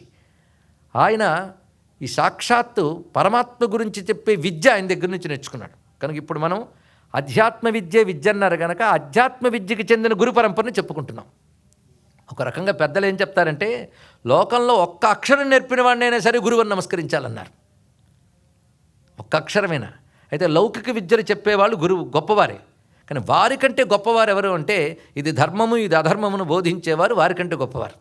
వారికంటే ఎవరయ్యా గొప్పవారు అంటే వేదము ఇతిహాసము పురాణములను వీటిని వ్యాఖ్యానించి భగవత్తత్వాన్ని చెప్పేవాళ్ళు వాళ్ళు గొప్పవాళ్ళట. వాళ్ళకంటే గొప్పవాళ్ళు ఎవరయ్యా అంటే భగవత్తత్వాన్ని తాను అనుభవిస్తూ మనకు చెప్పేవాడు వాడు గొప్పవాడు. వాడికంటే మరి గొప్పవాడు లేడన్నాడు. ఈ మాట మనకు బ్రహ్మాండ పురాణంలో విష్ణువు చెప్తాడు. నా గురించి తాను అనుభవించి సాధన చేసి తెలుసుకుని ఇతరులకు ఎవడైతే చెప్తాడో వాడికి నాకు భేదం లేదని చెప్పాడు ఇక్కడ. అందుకే అలాంటి గురువుపై అచంచల భక్తి కలిగితే భగవంతుడిపై భక్తి కలిగినట్లే. అందుకే కఠోపనిషత్తులో ఒక మంత్రం ఉంది, యస్య దేవే పరాభక్తి యథాదేవే తథా గురు. భగవంతుని యందు ఎంత భక్తి ఉంటుందో గురువు యందు అంత భక్తి కలిగి ఉన్నవాడు తప్పకుండా సిద్ధి పొందుతాడు అని కూడా చెప్పారు. అందుకు గురువుకి భగవంతుడికి భేదం లేదు. ఎందుకయ్యా అంటే గురువు భగవంతుడి గురించే చెప్తున్నాడు కనుక. ఆయన ఆలోచన భగవంతుడు, ఆయన ఆచరణ భగవంతుడు, ఆయన ఆదేశించేది భగవంతుడే. కానీ భగవంతుడు తప్ప మరొకటి లేదు ఆయన దగ్గర. గురువు బోధ రెండు రకాలుగా ఉంటుంది. ఒకడు మాటతో చెప్తాడు, ఇంకోటి తన జీవితంతో చూపిస్తాడు. ఇక్కడ గురు శుశ్రూష అనే మాట వింటాం మనం. గురు శుశ్రూష అంటే గురువు దగ్గర తిరుగుతుంటే ఆయన జీవితం మనకు బోధిస్తూ ఉంటుందండి ఇక్కడ. అందుకు గురువు చరిత్ర చాలా అవసరం. చరిత్ర అంటే నడత తెలుగులో. ఇప్పుడు రెండు శబ్దాలకి అర్థం తెలియని పరిస్థితుల్లో ఉన్నారు తెలుగువారు. చరిత్ర అంటే నడత, నడత అంటే చరిత్ర. కనుక చరించేది చరిత్ర, నడిచేది నడత అంతే ఇక్కడ. కనుక గురువు యొక్క చరిత్ర తెలియాలి. గురువు యొక్క చరిత్ర తెలుసుకుంటే జ్ఞానం తనంత తాను లభిస్తుందట. అందుకే త్యాగయ్య ఒక మాట అంటాడు, ఆ మానవ జననాదుల తీరు తెలిసి రామచింతనతో నామము సేయవే ఓ మనస. ఆ మానవ జననాదులు, ఆ మానవుల యొక్క జననము మొదలైనవన్నీ తెలుసుకో అన్నాడు. అది గురువు యొక్క చరిత్రను అధ్యయనం చేసుకుని, అది కూడా సద్గురువుల యొక్క చరిత్రను అధ్యయనం చేస్తూ, కొందరు మొదటి నుండి ప్రవర్తన చాలా భయంకరంగా ఉంటూ మధ్యలో పరివర్తన చెందిన మహాత్ములు ఉంటారు. అప్పుడు వాళ్ళు మనకి ఏం చెప్తారంటే, నాలో గత జన్మ వాసనల చేత ముందు ఒక రకంగా జీవితం గడిచింది కానీ తర్వాత పరివర్తన జరిగింది. అంటే నాలో ఉన్న ఉత్తమ లక్షణాలు మళ్ళీ మేల్కొన్నాయి. అప్పటి నుంచే నా జీవితం నీకు ఆదర్శం. అంతకు ముందు జీవితాన్ని నువ్వు ఆదర్శంగా తీసుకోకొని చెప్పాలి. కొందరు అంటూ ఉంటారు, తల్లిదండ్రులు వాళ్ళు పాటిస్తే కదండి పిల్లలకి చెప్పేదేని. నిజమే. కానీ తల్లిదండ్రులు మొట్టమొదటి నుంచి పిచ్చి బ్రతికి మధ్యలో మారిపోయి పిల్లల్ని జాగ్రత్తగా ఉండరా అని చెప్తే నువ్వు మాత్రం ఏం చేసేవి నాన్న అంటాడు వాడు. అప్పుడు వాడు ఏం చెప్పాలి? నాయనా నేను అలా తప్పు చేసి పాడయ్యాను కనుకే నువ్వు అలా కాకు నాయనా అని చెప్పాలి. అది తెలిసింది కదా. అందుకే నేనే చేయనప్పుడు వాడికి ఏం చెప్తానండి అనకూడదు. నేను చెయ్యక పాడయ్యాను కనుక నువ్వైనా పాడు కాక నాయనా అని చెప్తారు. అందుకే నాకున్న రోగం నా పిల్లలకి రావాలి ఎవరు కోరుకోరుగా. అదేవిధంగా ఒక్కొక్కప్పుడు కొందరు గురువులు చెప్తారు, నా యొక్క పూర్వ జీవితంలో కొన్ని ఉన్నాయి, అవి పూర్వవాసనలతో చేశాను, నేను వాటి నుంచి ఇలా బయటపడ్డాను కాబట్టి ఎప్పుడు అవి చెయ్యాలని ప్రయత్నించకనైనా ఇవి చెయ్యని చెప్తారు. ఇది ఒక గురు పరంపర. కొందరు ఉంటారు, వాడు పుట్టుకే ఆశ్చర్యంగా ఉంటుంది. ఎప్పుడో మధ్యలో ఉద్బుద్ధం కాదు, ఆ పుట్టుకే చాలా చిత్రంగా ఉంటుంది. పుట్టుక నుంచే వాళ్ళు ఏదో ఒక విభూతితో వచ్చారు. ప్రపంచాన్నంతా మార్చివేసే గురుతేజం వాళ్ళ దగ్గర ఉంటుంది. వాళ్ళు ఏదో ఒక బృందానికో ఒకడికో కాకుండా మొత్తం ప్రపంచాన్ని మార్చివేయగలరు వాళ్ళు. ఇక్కడ వాళ్ళ జీవితం పరిశీలిస్తే కాళిదాస్ చెప్పినట్టు సోహమాజన్మ శుద్ధానాం, వాళ్ళ జన్మలోనే శుద్ధత ఉంటుంది. వాళ్ళ ప్రవర్తనలో ఆశ్చర్యం కనబడుతుంది. వాళ్ళ యొక్క జీవిత చరిత్రలో అతిమానుషత్వం గోచరిస్తుంది. అతిమానుషత్వం అంటే సూపర్ హ్యుమానిటీ, మానవుల ప్రవర్తన కంటే గొప్పగా కనబడుతుంది. ఇక్కడ వీడు సామాన్యుడు కాడురా అనిపిస్తుంది. అలాంటి వాళ్ళని మళ్ళీ భగవత్ సమానంగా గౌరవించవలసిందే. వాళ్ళని జగద్గురువులు అంటారు, ఆదిశంకర భగవత్పాదులు వంటి వారు. ఇలాంటి గురు పరంపరలో వశిష్ఠుని తర్వాత అధ్యాత్మ విద్యకు సంబంధించి ఆ విద్యని వశిష్ఠుని ద్వారా పొందినవాడు శక్తి మహర్షి. ఆ శక్తి మహర్షి యొక్క పుత్రుడు శిష్యుడు పరాశర మహర్షి. పరాశర మహర్షి యొక్క పుత్రుడు శిష్యుడు వ్యాస భగవానుడు.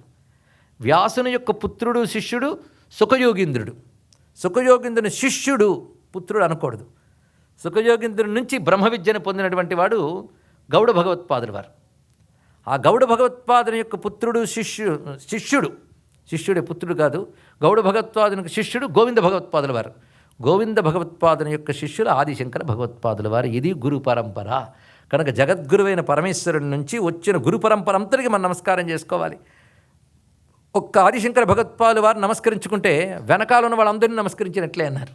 అందుకే పెద్దలు ఒక మాట చెప్పారు, కృతయుగంలో బ్రహ్మ విద్యను ప్రతిపాదించిన వాడు దేవహూతి కర్దమ ప్రజాపతి పుత్రుడైన కపిల మహర్షి కపిలాచార్య. ఆయన భాగవతంలో కపిలుడు చెప్పిన గీత మనం ఇదే డల్లాస్లో మరొక చోట సప్తాహంలో చెప్పుకున్నాం, గుర్తుండే ఉంటుంది. ఆ కపిల మహర్షి బ్రహ్మ విద్యను ప్రతిపాదన చేశాడు. కృతయుగంలో ఆయన గురువు, త్రేతాయుగంలో దత్తాత్రేయ స్వామి వారు, ద్వాపర యుగంలో వ్యాస భగవానుడు, కలియుగంలో ఆదిశంకరులు అని పెద్దలు చెప్తారు. ఇక్కడ అవిచ్ఛిన్న బ్రహ్మ విద్యని మనకు ప్రతిపాదన చేసిన వాడు ఆదిశంకరులు. అయితే ఆదిశంకరులు అద్వైతం చెప్పారా, ద్వైతం చెప్పారా, విశిష్టాద్వైతం చెప్పారా, ఇవన్నీ పిచ్చి గొడవలు వదిలేద్దాం మనం. ఇక్కడ ఆయన ఒక ద్వైతానికో ఒక అద్వైతానికో విశిష్టాద్వైతానికో చెందినవాడు కాడు. ఇది ముందు ప్రతివారు తెలుసుకోవాల్సింది. ఆయన సమగ్రమైన సనాతన ధర్మానికి గురువు, ఆయన మహానుభావుడు. లేకపోతే ఒక మనిషి 300 ఏళ్ళు అవిశ్రాంతంగా కష్టపడినా సాధించలేనిది 32 ఏళ్లలో సాధించి నేటికి జీవించున్నటువంటి ఆదిశంకర భగవత్పాదుల వారి యొక్క వైభవానికి మనం నమస్కారం చేసుకోవాలి. భారతీయులు ఆదిశంకరుల చరిత్రతో స్ఫూర్తి పొందాలండి. ఎంత మహానుభావుడు! ఒకవైపు అపారమైన జ్ఞానాన్ని గ్రంథ రూపంలో చెప్పడమే కాకుండా ఆనాటి మేధావుల బుద్ధుల్ని ప్రభావితం చేసి ప్రతిష్ఠితం చేసి ముమ్మార్లు యోగశక్తితో భారతదేశం ఆసేతు సీతాచలం పర్యటించి ధర్మ ప్రతిష్టాపన చేసిన మహానుభావుడు. ఎక్కడి కాలడి, ఎక్కడి కేదారం. మొన్న నా మధ్య నేపాల్ వెళ్తే పశుపతినాథ మందిరంలో ఒక చోట శంకర భగవత్పాదుల వారు చుట్టూ 4 శిష్యులు. ఎక్కడి నేపాలం, అక్కడికి వెళ్ళి అవైదిక మతాలను ఖండన చేసి పెట్టాడు మహానుభావుడు. అక్కడ ఎక్కడి కేదారం, ఎక్కడో ఉజ్జయిని వెళితే మధ్యప్రదేశ్లో క్షిప్రానదీ తీరంలో ఉజ్జయినిలో ఒక చోట ఆదిశంకరుల మందిరం. ఎంత వ్యాపించాడండి ఆయన మహానుభావుడు. 32 ఏళ్లకే నేటికి మిగిలిపోయి ఉన్నాడే. ఆఖరికి వివేకానంద ఇక్కడికి వచ్చి గర్జించాక ఇదా హిందుత్వం, ఇదా భారతీయత అని ప్రపంచమంతా నమస్కరించిందే. అలా వివేకానంద గౌరవింపబడడానికి కారణం వివేకానంద గొంతు నుండి పలికిన ఆదిశంకరుల వేదాంతం. ఇది తెలుసుకోవాల్సినది. భారతదేశానికి గౌరవం ఇస్తున్నది అన్నిటినీ సమన్వయించగలిగే వేదాంత ధర్మం.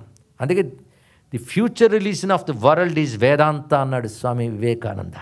ఆ వేదాంత మతాన్ని ప్రతిష్టాపించిన మహానుభావుడు ఆదిశంకర భగవత్పాదుల వారు. ఆయన కొత్తగా ప్రారంభించలేదు, సంప్రదాయం ద్వారా ప్రతిష్ఠించాడు మహానుభావుడు. ఎంత వాంగ్మయాన్ని ఇచ్చారండి. అందుకే వ్యాస భగవానుడి తర్వాత 2 చేతులతో నమస్కరించవలసినది ఆదిశంకర భగవత్పాదుల వారిని. కనుకనే జగద్గురు చరిత్ర అనగా ఆదిశంకరుల చరిత్ర. ఇది జగద్గురు చరిత్ర. ఇదేనా అనుకోవద్దు. ఎందుకంటే గురుచరిత్ర పారాయణం గొప్పదని తెలుసు కదా.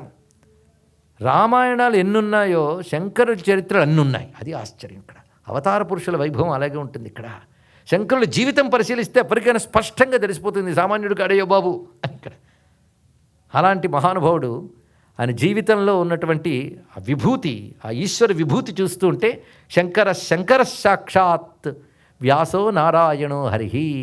ఇద్దరికి నమస్కారం చేసుకోవాల్సినదే. అందుకే మన హిందూ ధర్మానికి రక్ష హరిహరులు, శివకేశవులు. వ్యాసుడు మన గురువు కదా. వ్యాసుని గురువు ఎవరు? సాక్షాత్తుగా పరమాత్మ నారాయణుడే. అందుకే నారాయణుడు ద్వాపర యుగాంతంలో అవతరించాడు. ఎలాగా? కృష్ణునిగా. అందుకే కృష్ణం వందే జగద్గురు. నాకు ఈ టైటిల్ చాలా సానుకూలంగా ఉంది. జగద్గురు చరిత్ర అంటే కృష్ణుడి కథ అంతా చెప్పి వచ్చి 5 రోజులను ఏముంది. కానీ కృష్ణం వందే జగద్గురు, ఆయన జగద్గురువే. ఆ మహానుభావుడు ఎంత పనిచేశాడండి. కృష్ణుడు ఏం చేశాడనేది తెలుసుకోగలిగితే ఇంకా ఈ జాతికి తెలియట్లేదండి కృష్ణ భగవానుడి యొక్క పరిధానం. ఆయన ఎంత అద్భుతంగా ఈ సంస్కృతికి ఆయన చేసినటువంటి పరిధానం, ఆయన ఇచ్చినటువంటి అనుగ్రహం సామాన్యమైన అంశం కాదు. ఇక్కడ ఒక అద్భుతమైనటువంటి వ్యక్తిత్వం కృష్ణ పరమాత్మది. ఎంత జ్ఞానాన్ని అందించాడు మహానుభావుడు. సర్వ ఉపనిషత్సారభూతమైన భగవద్గీతను బోధించాడు. ఆ భగవద్గీతకు ఉదాహరణగా తన జీవితాన్ని నిలిపాడు ఆ మహానుభావుడు ఇక్కడ. అందుకే ఆయన జీవితం తలంచుకుంటూ తరించిపోవాలి, ఆయన మాటలు అనుసరిస్తూ బాగుపడాలి ఇక్కడ. అందుకే నా కథని విని తరించండి, నా మాటని శ్రవణం చేసి తలంచి తరించండి, 2 ఇచ్చాడు ఇక్కడ. అందుకే ఒకవేళ భగవద్గీత, ఒకసారి భాగవతం చాలు. కృష్ణం వందే జగద్గురు. ఆ మహానుభావుడిని బాగా పరిశీలించాడు వ్యాసుడు. ఈయనెవరు? నారాయణాంశ సంభూతుడు. సామాన్యమా? వాళ్ళ జీవితాలు చూస్తే తెలుస్తుందండి. అచతుర్వదనో బ్రహ్మ దివాహురపరోహరి అపాలలోచన శంభువు భగవాన్ బాదరాయణ. 4 తలలు లేని బ్రహ్మదేవుడు, 4 చేతులు లేని విష్ణువు, 3 కళ్ళు లేని శివుడు ఎవరయ్యా అంటే వ్యాస భగవానుడు అన్నారు ఇక్కడ. ఎందుకంటే గురువుని ఏమంటారు? గురు బ్రహ్మ, గురు విష్ణు, గురుదేవో మహేశ్వర, గురు సాక్షాత్ పరబ్రహ్మ తస్మై శ్రీ గురవే నమః అంటే వ్యాస భగవానుడి దగ్గర అది కనబడుతుంది ఇక్కడ మనకి. అందుకే వ్యాస భగవానుడు త్రిమూర్త్యాత్మకమైన తత్వంగా చెప్పుకోవాలి. ఎందుకంటే జగద్గురువులందరినీ మనం చెప్పుకుంటున్నాం. ప్రధాన ఆదిశంకరుల మీద దృష్టి పెట్టిన పూర్వపరంపరనంతటి మనం హయగ్రీవ స్వామిని, దక్షిణామూర్తిని, బ్రహ్మదేవుని, వశిష్ఠుని స్మరించుకుంటూ వచ్చాం కదా ఇక్కడ. మరి అంటప్పుడు వ్యాస భగవానుడి గురించి కొంచెం స్మరించాలి. ఎవరి వ్యాస భగవానుడు అంటే మహాభారతంలో ఒక మాట ఉన్నది వ్యాస భగవానుడి యొక్క అవతార వైభవాన్ని చెప్తూ. భాగవతంలో నారాయణుని 24 అవతారాలు చెప్తూ వ్యాస భగవానుని ఒక అవతారంగా చెప్పారు. ఇది కూడా గుర్తుపెట్టుకోవాలి. అందుకే విష్ణు సహస్రనామాల్లో కూడా వ్యాసనామం వస్తుంది, పరిశీలించండి ఇక్కడ. విష్ణువు యొక్క అవతారమైన. అందుకే వ్యాసాయ విష్ణురూపాయ వ్యాసరూపాయ విష్ణవే నమో వై బ్రహ్మనిధయే వాసిష్ఠాయ నమో నమః అని మనం నమస్కారం చేసుకుంటున్నాం ఇక్కడ. ఈ వ్యాసుడు కథ చాలా చిత్రంగా మహాభారతంలో చెప్పబడుతుంది. సృష్ట్యాది యందు బ్రహ్మకి ఇంత జ్ఞానం ఇచ్చాడు కదా పరమాత్మ. ఋషులు ఆ జ్ఞానాన్నంతటినీ తపస్సుతో తెలుసుకున్నారు, వ్యాపింపజేస్తున్నారు. ఈ సమయంలో బ్రహ్మకు ఒక సందేహం కలిగింది.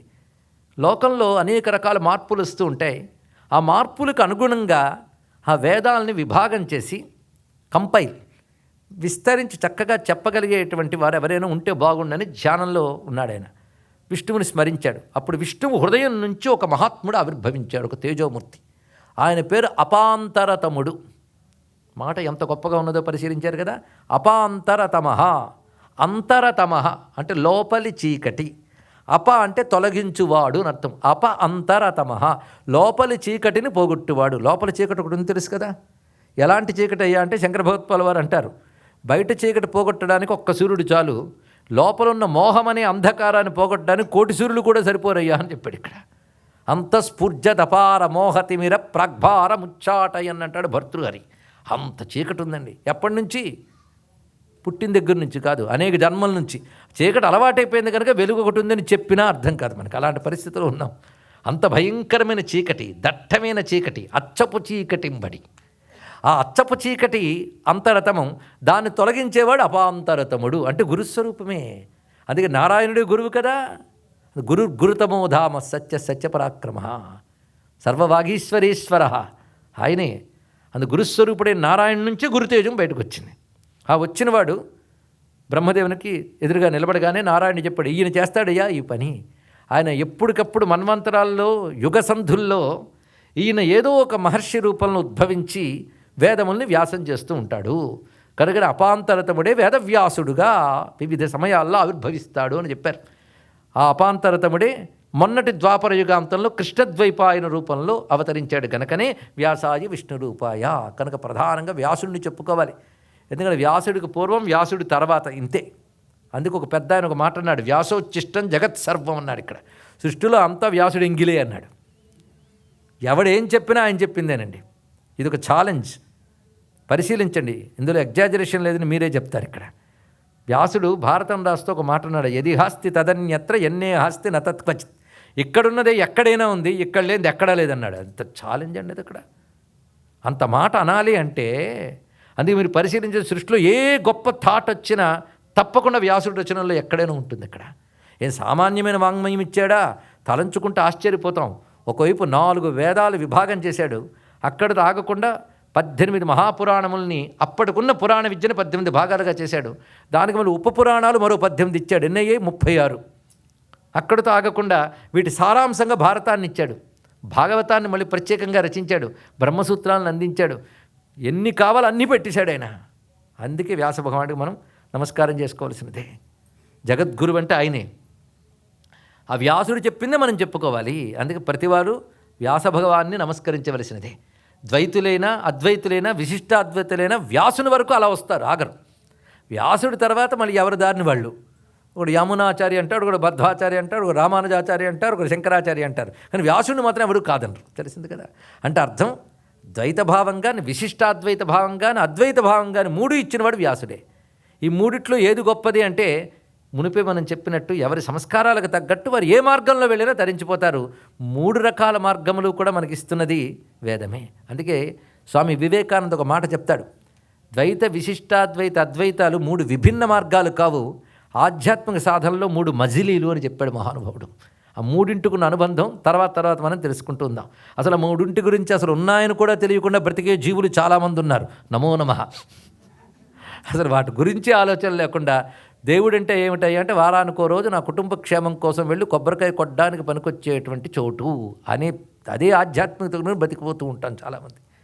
కానీ ఎంత లోతుగా ఆలోచించాలంటే ఎన్ని విషయాలు తెలుసుకోవాలి. ఇక్కడ మొత్తానికి ఇంత జ్ఞానం వ్యాస భగవానుడి ద్వారా మనకు లభించింది కనుక వ్యాసుని మనం జగద్గురువుగా నమస్కారం చేసుకోవాలి. ఈయనకి నమస్కారం చేస్తే మిగిలిన వాళ్ళు అందరికీ అందిపోతున్నాయి.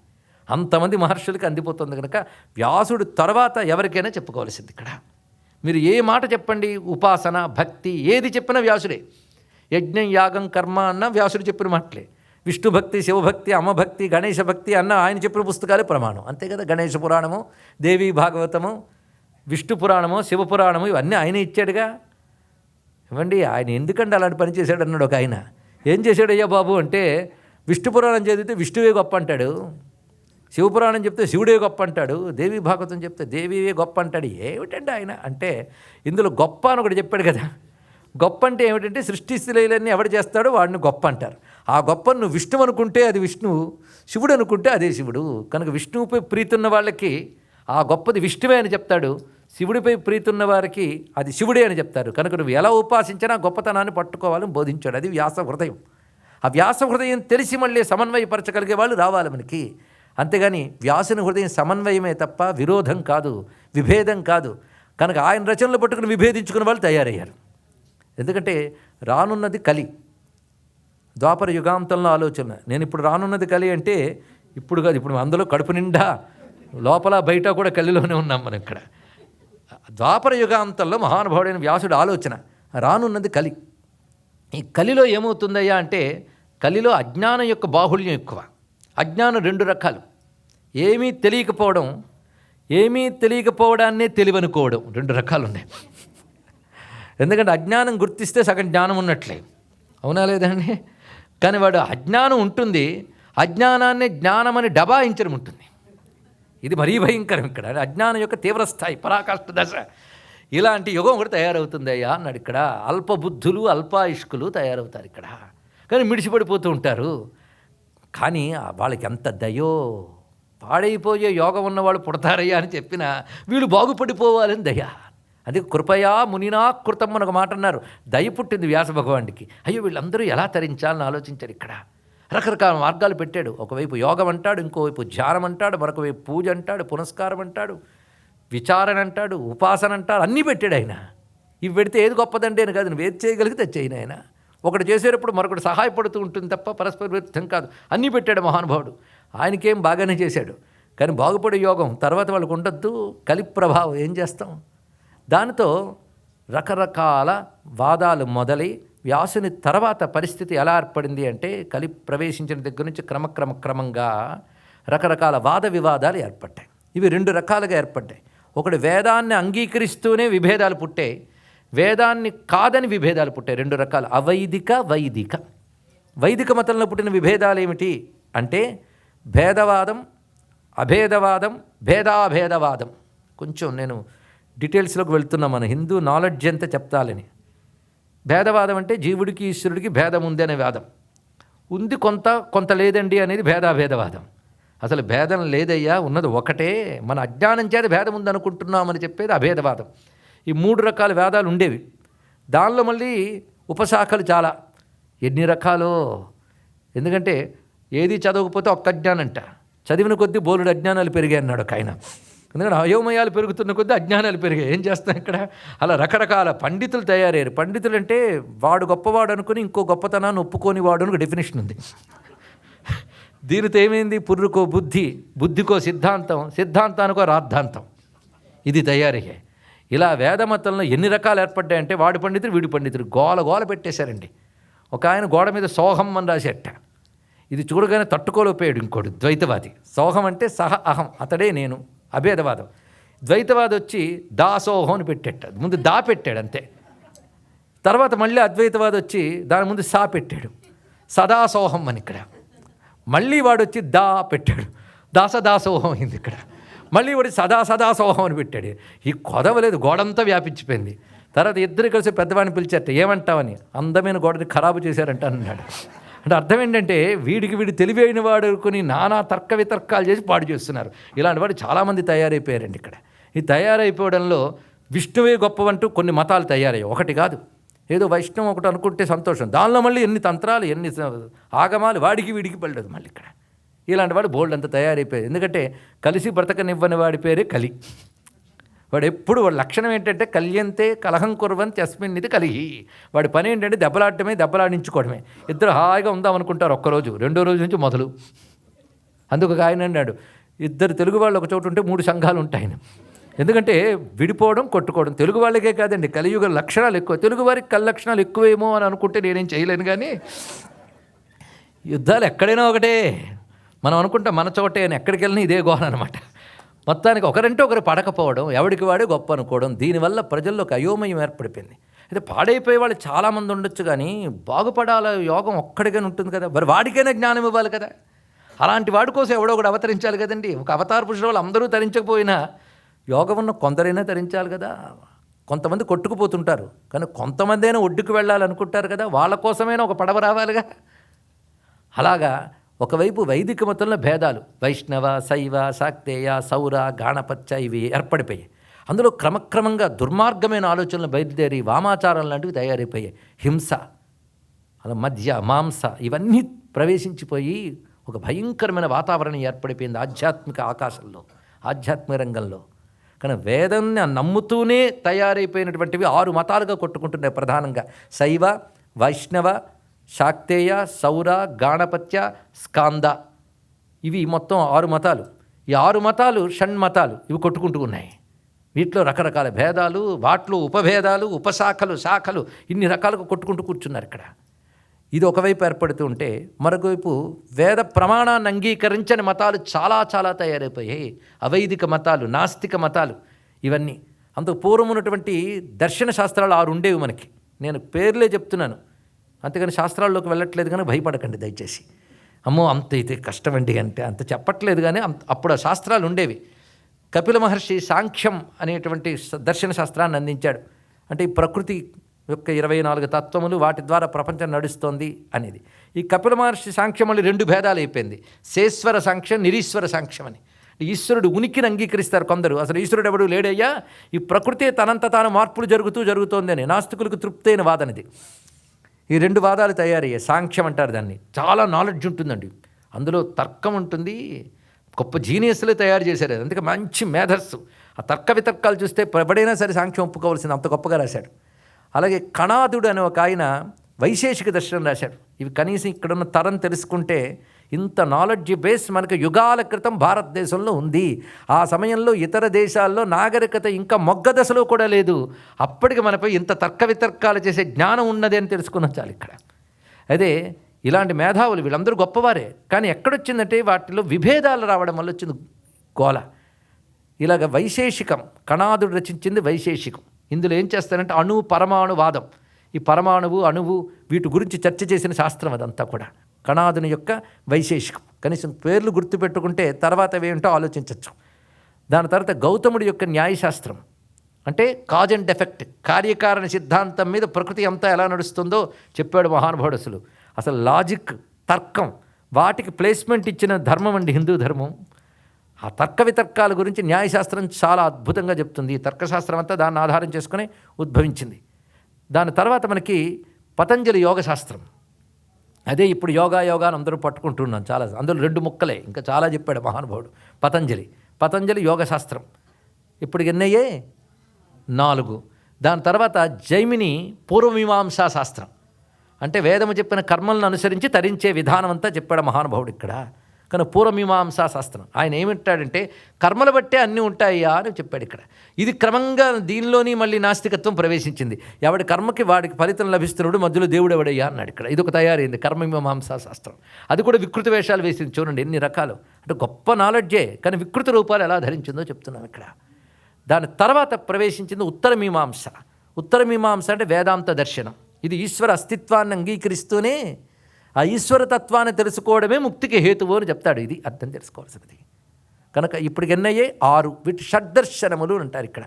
ఇవి కాక అవైదిక దర్శనాలు, చార్వాక దర్శనం, బౌద్ధ దర్శనం, జైన దర్శనములు ఇవన్నీ కూడా స్టడీ చేయడం గొప్పదండి ఇక్కడ. వీటన్నిటిలో నాలెడ్జ్ ఏదో రకంగా చెప్పబడుతుంది ఇక్కడ.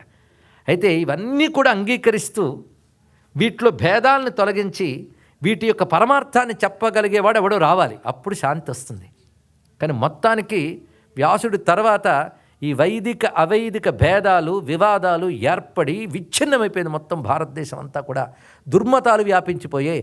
72 దుర్మతాలు ఉండేవిట, పేర్లతో సహా లిస్ట్ ఉందండి 72.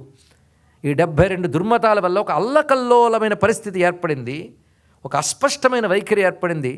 సనాతనమైన సాత్వికమైనటువంటి సాధన పోయింది, తాత్వికమైన విచారణ పోయింది. సాత్విక సాధన లేదు, తాత్విక విచారణ లేదు. దీనితో ఇది తిరిగి నిలపవలసినటువంటి అవసరం ఏర్పడింది. అప్పుడు దేవతలందరూ వెళ్ళి స్వామి జ్ఞాన ప్రతిష్టాపన కోసం నారాయణుడు ఎంత కష్టపడ్డాడో పాపం. ఇప్పటివరకు ఎప్పుడు పెడితే వచ్చేది ఆయనే దత్తాత్రేయుడే వచ్చాడు, ఆయనే కపిలుడే వచ్చాడు, ఆయనే రాముడై వచ్చాడు, ఆయనే కృష్ణుడై వచ్చాడు, ఆయన వ్యాసుడై వచ్చాడు, అంతా ఆయనే చేస్తున్నావు, నువ్వేం చేస్తున్నావయ్యా అన్నారు దక్షిణామూర్తిని. అప్పుడు ఆయన ఆలోచించి సరే వస్తాలే అన్నాడు. ఆ వచ్చిన స్వరూపమే ఆదిశంకర భగవత్పాదుల వారు. ఆయన అవతరించి చేసిన కృషి ఏమిటో ప్రతివారు తెలుసుకోవాల్సినది ఇక్కడ. అది గ్రహిస్తే శైవులైన వైష్ణవులైన శాక్తేయులైన మేము ఈనాడు బ్రతికి బట్టకట్టగలిగామంటే ఆనాడు ఆదిశంకరులు వేసిన పునాదే షణ్మత స్థాపనాచార్యుడై అని నిలబెట్టాడు కనుక. లేకపోతే అవైదిక మతాల గాలికి మొత్తం వైదిక మతాలను ఎగిరిపోయేవి. ఆ మహానుభావుడు కేవలం జ్ఞానంతో, ఇంకేమీ లేదండి, జ్ఞానంతోనే ఒక వెలుగును వెలిగించి అవైదికమైనటువంటి మతములు తమంత తాము నిష్క్రమించేటట్టు చేసి వైదికమైన ధర్మాన్ని తిరిగి నిలబెట్టాడు. ఆ నిలబెట్టడానికి ఆయన ఆధారంగా తీసుకున్నది ఒకటి వేదాంతం. ఆయన వేదాంత మత ప్రతిష్టాపకుడు ఆదిశంకరులు. వేదాంతం అంటే ఇదొకటి తెలియాలి కదా. కలవు వేదాంతిన సర్వే అన్నారు. కలియుగంలో అందరూ వేదాంతులేట. అంటే ఏదైనా ఏమండి తల్లిదండ్రులను వదిలేసేవేమిరా అంటే ఎవరికి తల్లి ఎవరికి తండ్రి అంటాడు. చిన్నో డబ్బు దొంగలాడేవంటే ఎవడి డబ్బు ఎవడిది నాయనా అంతా ఒకటే. ఇలాంటి వేదాంతులు ఎక్కువ అండి. ఎందుకంటే బద్ధకానికి పనికొచ్చేది వేదాంతం. కానీ కలియుగంలో ఇదొకటి వచ్చింది, కలవు వేదాంతిన సర్వే. ఇంకో మాట ఉంది, విగతదంతా వేదాంత అని. దంతాలు ఊడిపోయిన తర్వాత పలికేది వేదాంతం అని. ఎన్ని రకాల నిర్వచనాలే చెప్పారు. అందుకే వేదాంతులు వస్తున్నారు, గిన్నెలు పాత్రలు జాగ్రత్త అనేవారు పూర్వం. అంటే దీన్ని బట్టి వేదాంతం ఎక్కడికి పోయింది కనుక. అసలు వేదాంతం అంటే ఏంటో తెలియాలి కదా. ఎవడైనా ఏదైనా చెప్పాడురా వేదాంతం అంటాడు.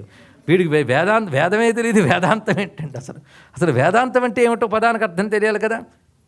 వేదాంత మతాన్ని శంకరులు ప్రతిపాదన చేశారు. వేదాంతం అనే మాటకి వీళ్ళు డెఫినేషన్ తెలుసుకుందాం కనీసం.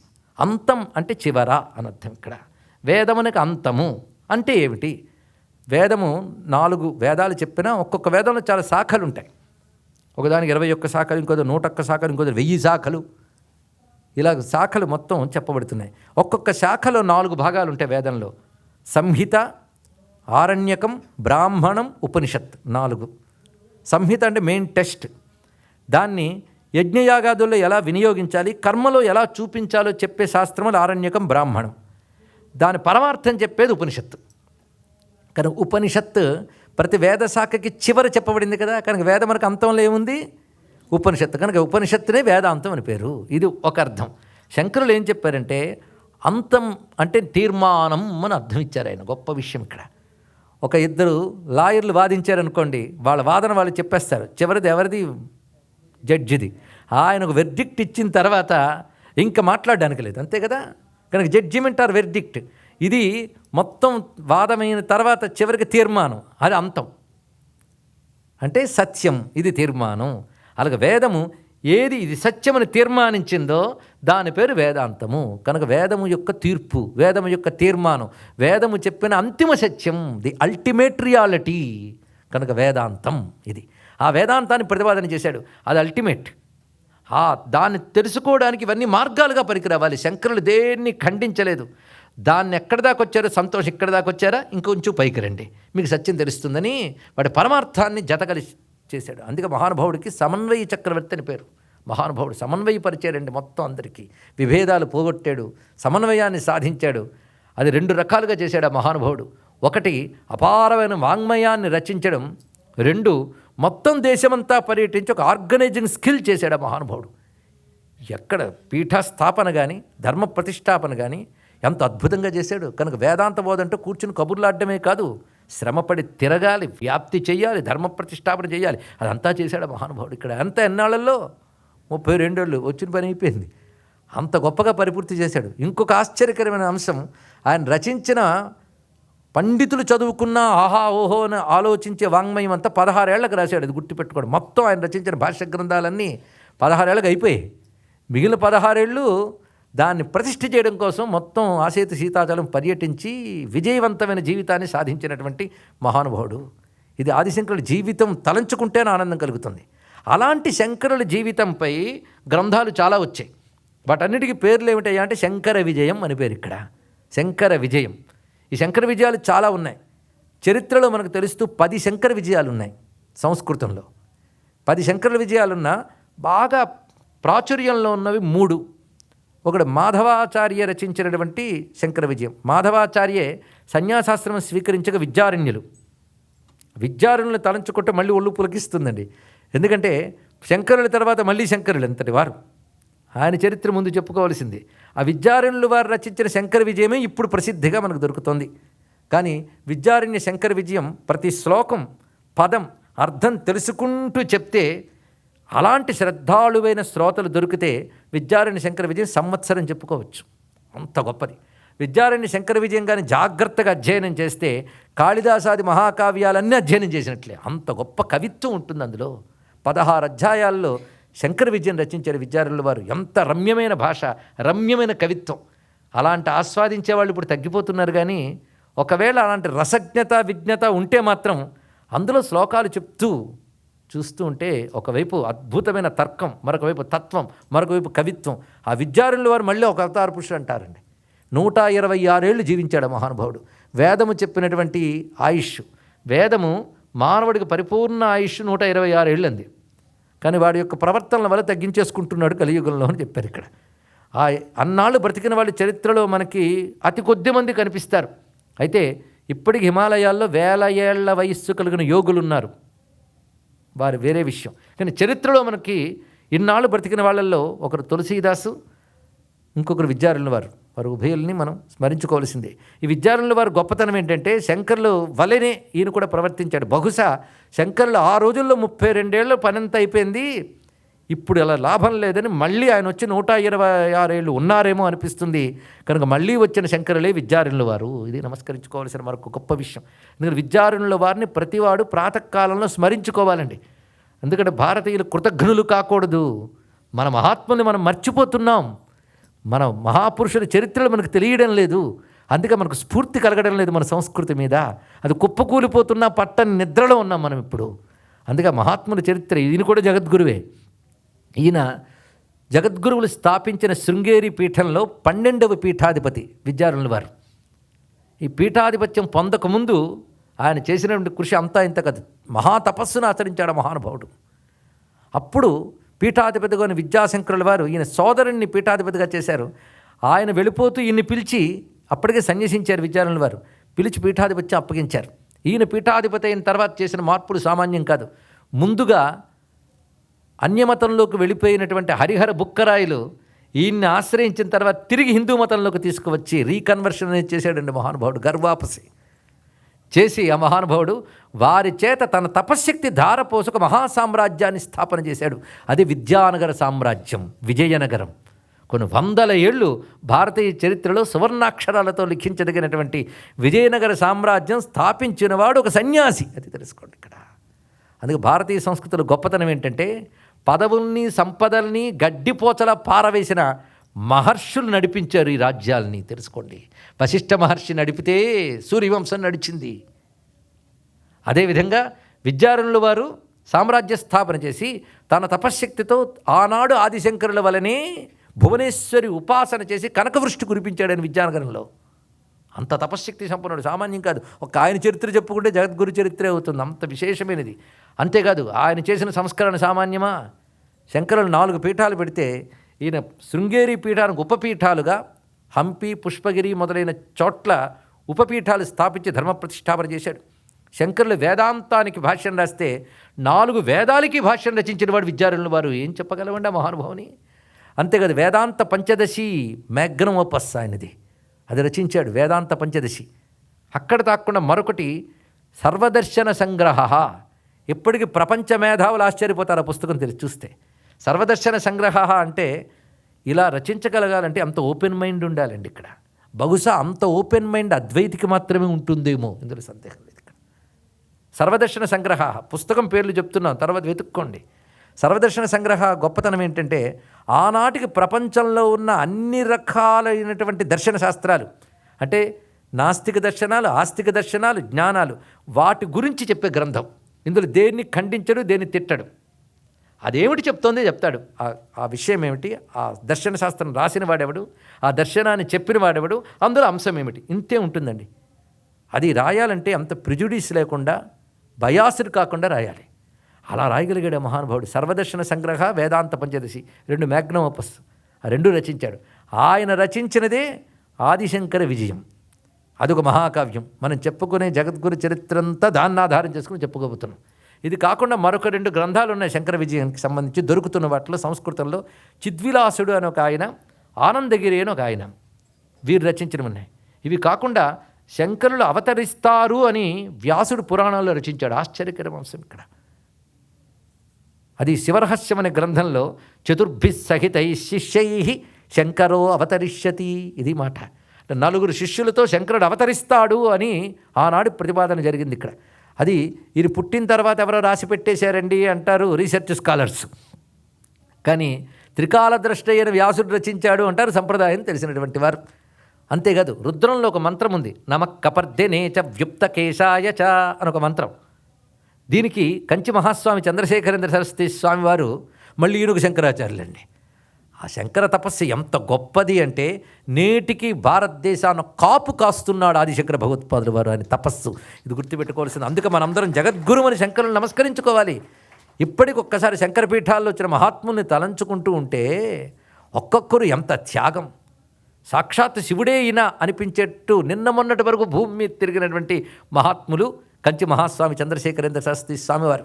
ఆయన మహిమలు, ఆయన లీలలు, ఆయన చరిత్ర, ఆయన తపస్సు, ఆయన త్యాగం, ఆయన ధర్మనిష్ట అందరికో తెలుసు.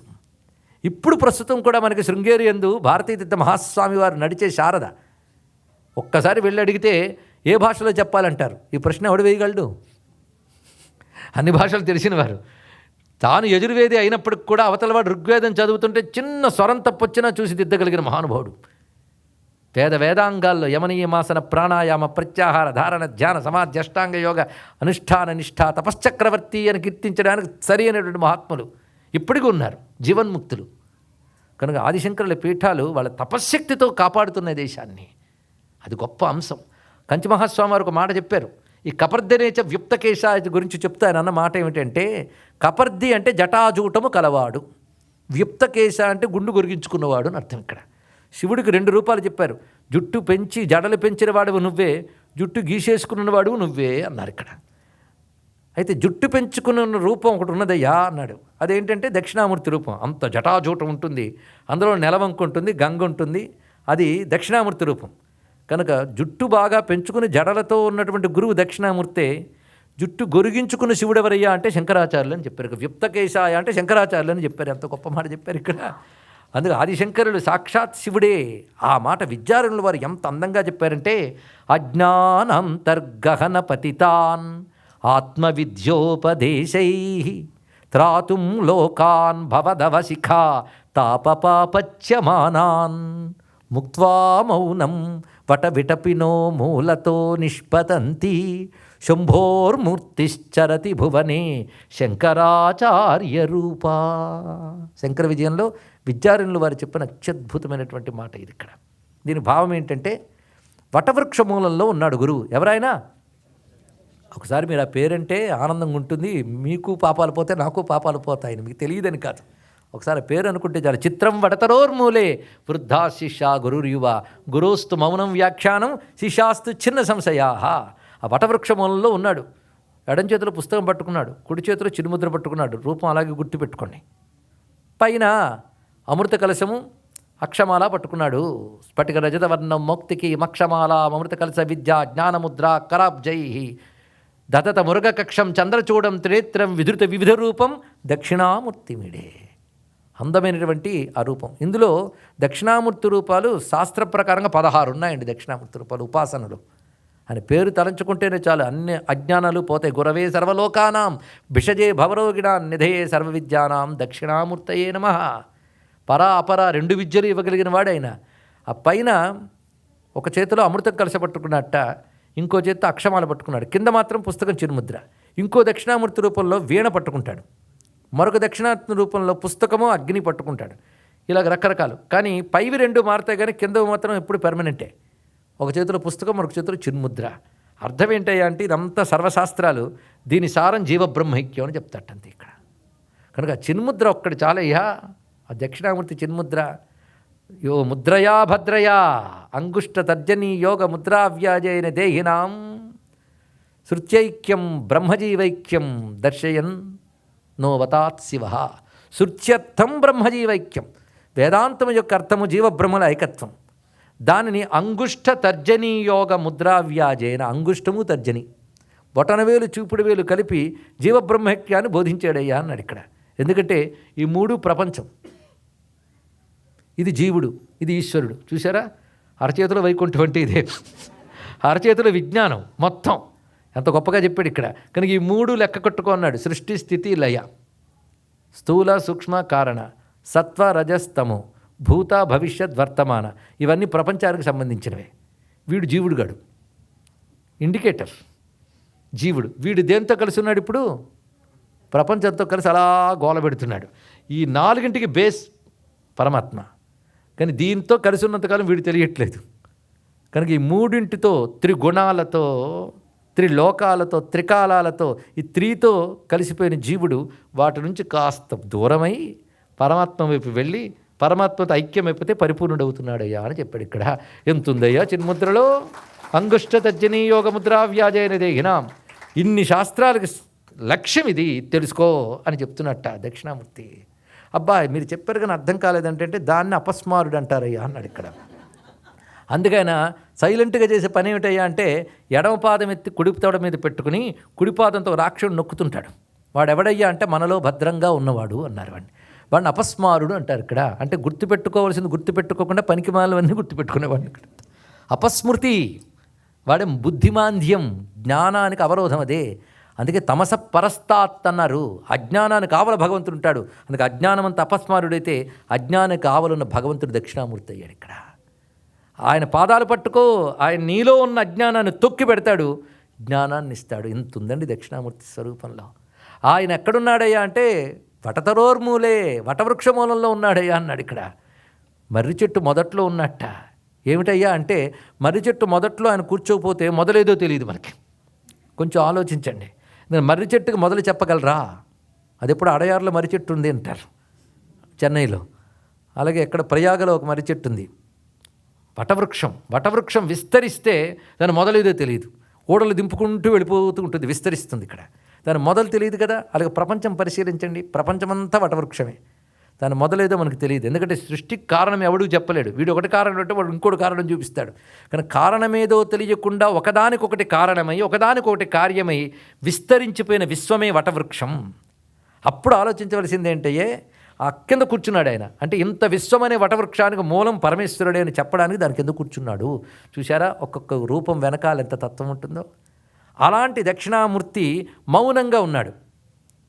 ఆయన మౌనంగా ఉంటే ఆయన చుట్టూ ఉన్న బ్రహ్మవాదులకు అర్థమైపోయింది. ఎవరికి? బ్రహ్మవాదులు. వాళ్ళు ఎలా ఉన్నారంటే ఒక్కొక్కరు తలలు పండినవారు.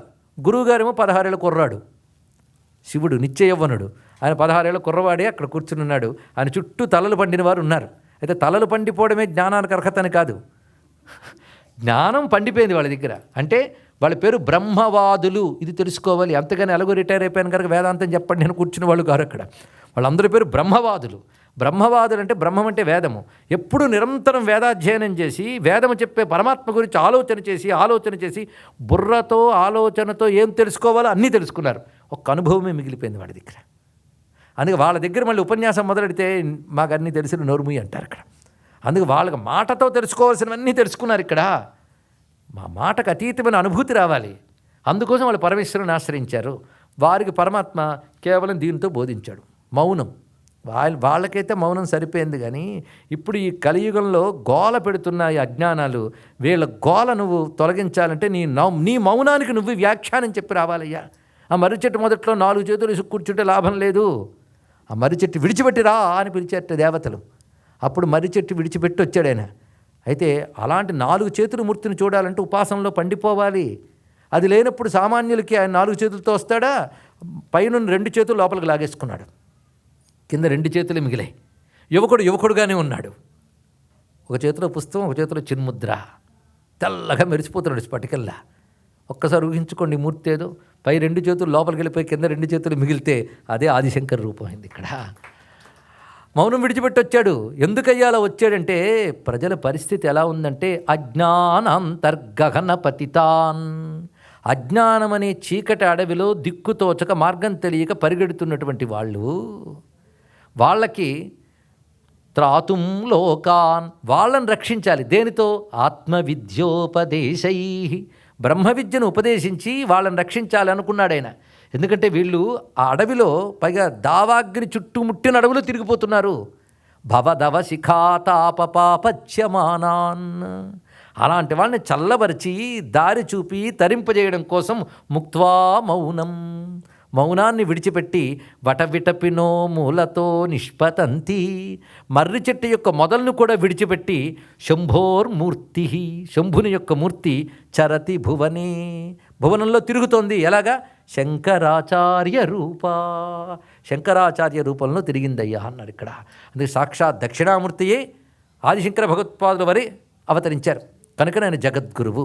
జగద్గురువు అంటే ఇక్కడ తెలుసుకోవాల్సినది జగత్తుకు గురువు కదా, ఎవరైనా అదే చెప్తారు. కానీ జగత్తు గురువు కాదయ్యా, జగత్తే గురువు అని ఇప్పుడు మరొక అర్థం వచ్చింది.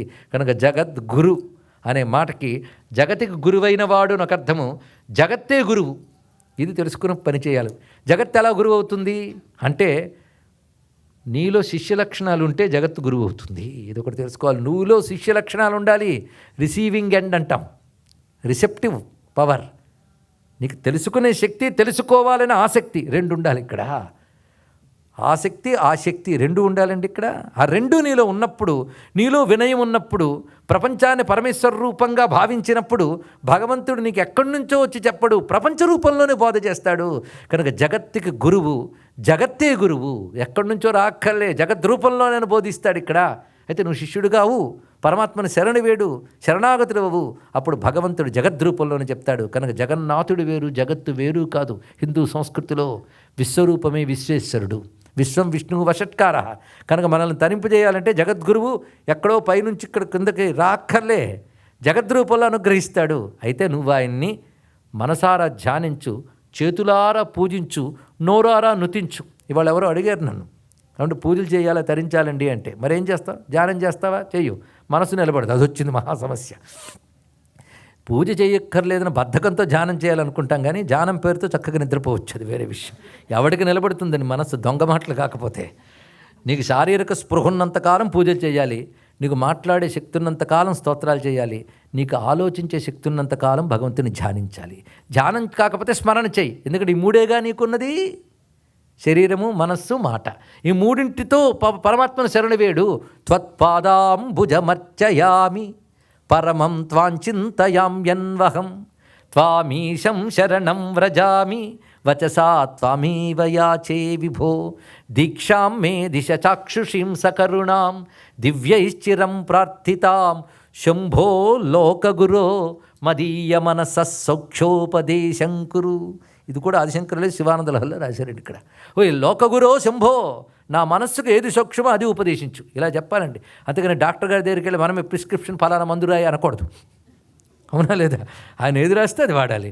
అలాగే గురువుగారి దగ్గరికి వెళ్ళినప్పుడు మాకు ఏది ఆనందం అది మీరు ఇవ్వండి అని అనలేదు తప్ప, ఫలానాది ఆనందం అండి మీరు చెప్పండి అని చెప్పకూడదు ఇక్కడ. కనుక ఏది నా మనస్సుకు సౌఖ్యమిస్తుందో దాన్ని ఉపదేశించవయ్యా లోకగురు అన్నారు ఇక్కడ శంకరులు.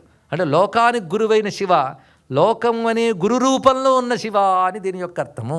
అలా శివుని శరణవేడి ఆయన పాదాలను అర్చిస్తూ, ఆయన యొక్క నామాన్ని స్తోత్రాన్ని పలుకుతూ, ఆయన రూపాన్ని తత్వాన్ని ధ్యానిస్తూ ఆయన ఆశ్రయిస్తే శివుడే గురువై మనల్ని అనుగ్రహిస్తాడు.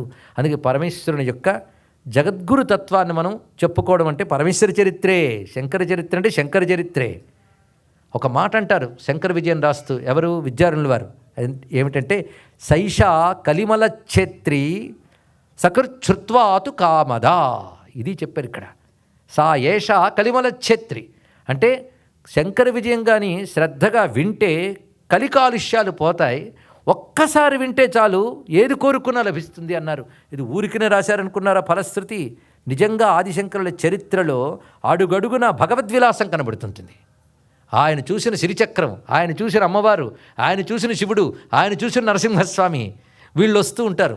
ఆయన కురిపించిన కనకధార, ఆ కనకధార కురిపించిన మహాలక్ష్మి, అక్కడ ఆయన కనకధార స్తోత్ర రూపంలో అందించిన దశమహావిద్యల్లో ఒకటైన కమలాత్మిక విద్య. ఒక్కొక్క స్తోత్రంలో ఒక్కొక్క మంత్రశాస్త్రం పెట్టాడు మహానుభావుడు. ఆ చరిత్రలో మీకు ఆ స్తోత్రం గుర్తొస్తుంది, ఆ మంత్రం గుర్తొస్తుంది, ఆ దేవత గుర్తొస్తుంది. అప్పుడు మీకు తెలియకుండా ఆ చరిత్ర చదువుతున్నప్పుడు దేవతలను ఉపాసించినట్లే. అందుకే శంకర విజయం శ్రద్ధగా వింటే తప్పకుండా జీవితాల్లో మార్పులు వస్తాయి. ఈ చిన్న జీవితంలో అనేక చోట్ల శంకర విజయాలు చెప్పినప్పుడు అక్కడ విన్న వ్యక్తుల్లోనూ అక్కడున్న చోట్లలోనూ జరిగిన అద్భుతమైన పరిణామాలు స్వయంగా అనుభవించిన అనుభవంతో చెప్తున్నాం ఇక్కడ. అంత గొప్ప గురు చరిత్ర సామాన్యం కాదు ఇక్కడ శంకరుల చరిత్ర. అందులో నిండా భగవచ్ఛక్తి కనబడుతుంటుంది మనకి ఇక్కడ. అలాంటి అద్భుతమైన మహిమాన్వితమైనటువంటి జగద్గురు చరిత్ర ఇవాళ మనం ఉపోద్ఘాతం అనుకోవడానికి లేదు. ఇవాళ ప్రధానమైన విషయాలను వచ్చేసే మనకి ప్రధానంగా జగద్గురువైనటువంటి జగదీశ్వరుడైన నారాయణుడు, శివుడు మొదలుకొని, బ్రహ్మదేవుడు మొదలుకొని, అలాగే జగన్మాత అమ్మవారే గురుస్వరూపమైన అని తెలుసుకుంటూ ఏ జ్ఞానాన్ని పరమాత్మ బోధించాడో ఆ జ్ఞానమే అమ్మవారు. అందుకే శివజ్ఞాన ప్రదాయిని, గురుమండల రూపిణి, సంప్రదాయేశ్వరి, వేదమాత, బ్రహ్మ విద్యాస్వరూపిణి. ఇంకా చెప్పడానికి ఏమన్నది ఇక్కడ? పార్వతీ పరమా విద్య బ్రహ్మ విద్యాస్వరూపిణి అని శివపురాణంలో చెప్పారు. సాక్షాత్ అమ్మవారు బ్రహ్మ విద్య, పరమేశ్వరుడు బ్రహ్మము. ఇది ఎలాంటిదంటే సూర్యుడు శివుడు, వెలుగు అమ్మవారిని చెప్పినట్టు ఇక్కడ. అది బ్రహ్మమును తెలియజేసేది బ్రహ్మ విద్య, సూర్యుని తెలియజేసి సూర్యకాంతి. ఈ రెండింటికి ఎలాంటి అభేదమో శివునికి శక్తికి అభేదము. కానీ దక్షిణామూర్తి రూపిణి ఎవరయ్యా అంటే ఆవిడే. ఇదేంటండి తిప్పేశాం మొత్తం. దక్షిణామూర్తి శివుడు అన్నారు, మళ్ళీ స్వతంత్ర సర్వతంత్రేసి దక్షిణామూర్తి రూపిణి అని ఆవిడనే దక్షిణామూర్తి అన్నారు. ఏమిటయ్యా అంటే దక్షిణామూర్తికి కుడి చెవికి మకర కుండలం, ఎడమ చెవికి తాటంకం ఉంటుంది. 2010లో వచ్చినప్పుడు ఇక్కడ చెప్పాను. నాకు గుర్తు. విశేషం ఏంటంటే మకర కుండలం పురుషులకు ఉంటుంది, తాటంకం స్త్రీలకు ఉంటుంది. కానీ దక్షిణామూర్తికి చెరువు ఒక్కొక్క వైపు ఉంటాయి. పరిశీలించండి ఇక్కడ. కుడి చెవికి మకర కుండలం, ఎడమ చెవికి తాటంకం. దీని అర్థం ఎడమ వైపు ఆవిడ, కుడివైపు అయినా. ఇప్పుడు ఆవిడ దక్షిణామూర్తి రూపడానికి ఇంకేమంటామండి ఇక్కడ. కనుక ఆ రెండు ఒకే తత్వాన్ని గ్రహిస్తూ అటువంటి జగద్గురువైనటువంటి శివునకు, శక్తికి, విష్ణువునకు నమస్కారం చేసుకుంటూ ఆ పరంపరంతటికి ప్రణమిల్లుతూ ఆదిశంకర భగవత్పాలు వారి దగ్గర నిలబడదాం.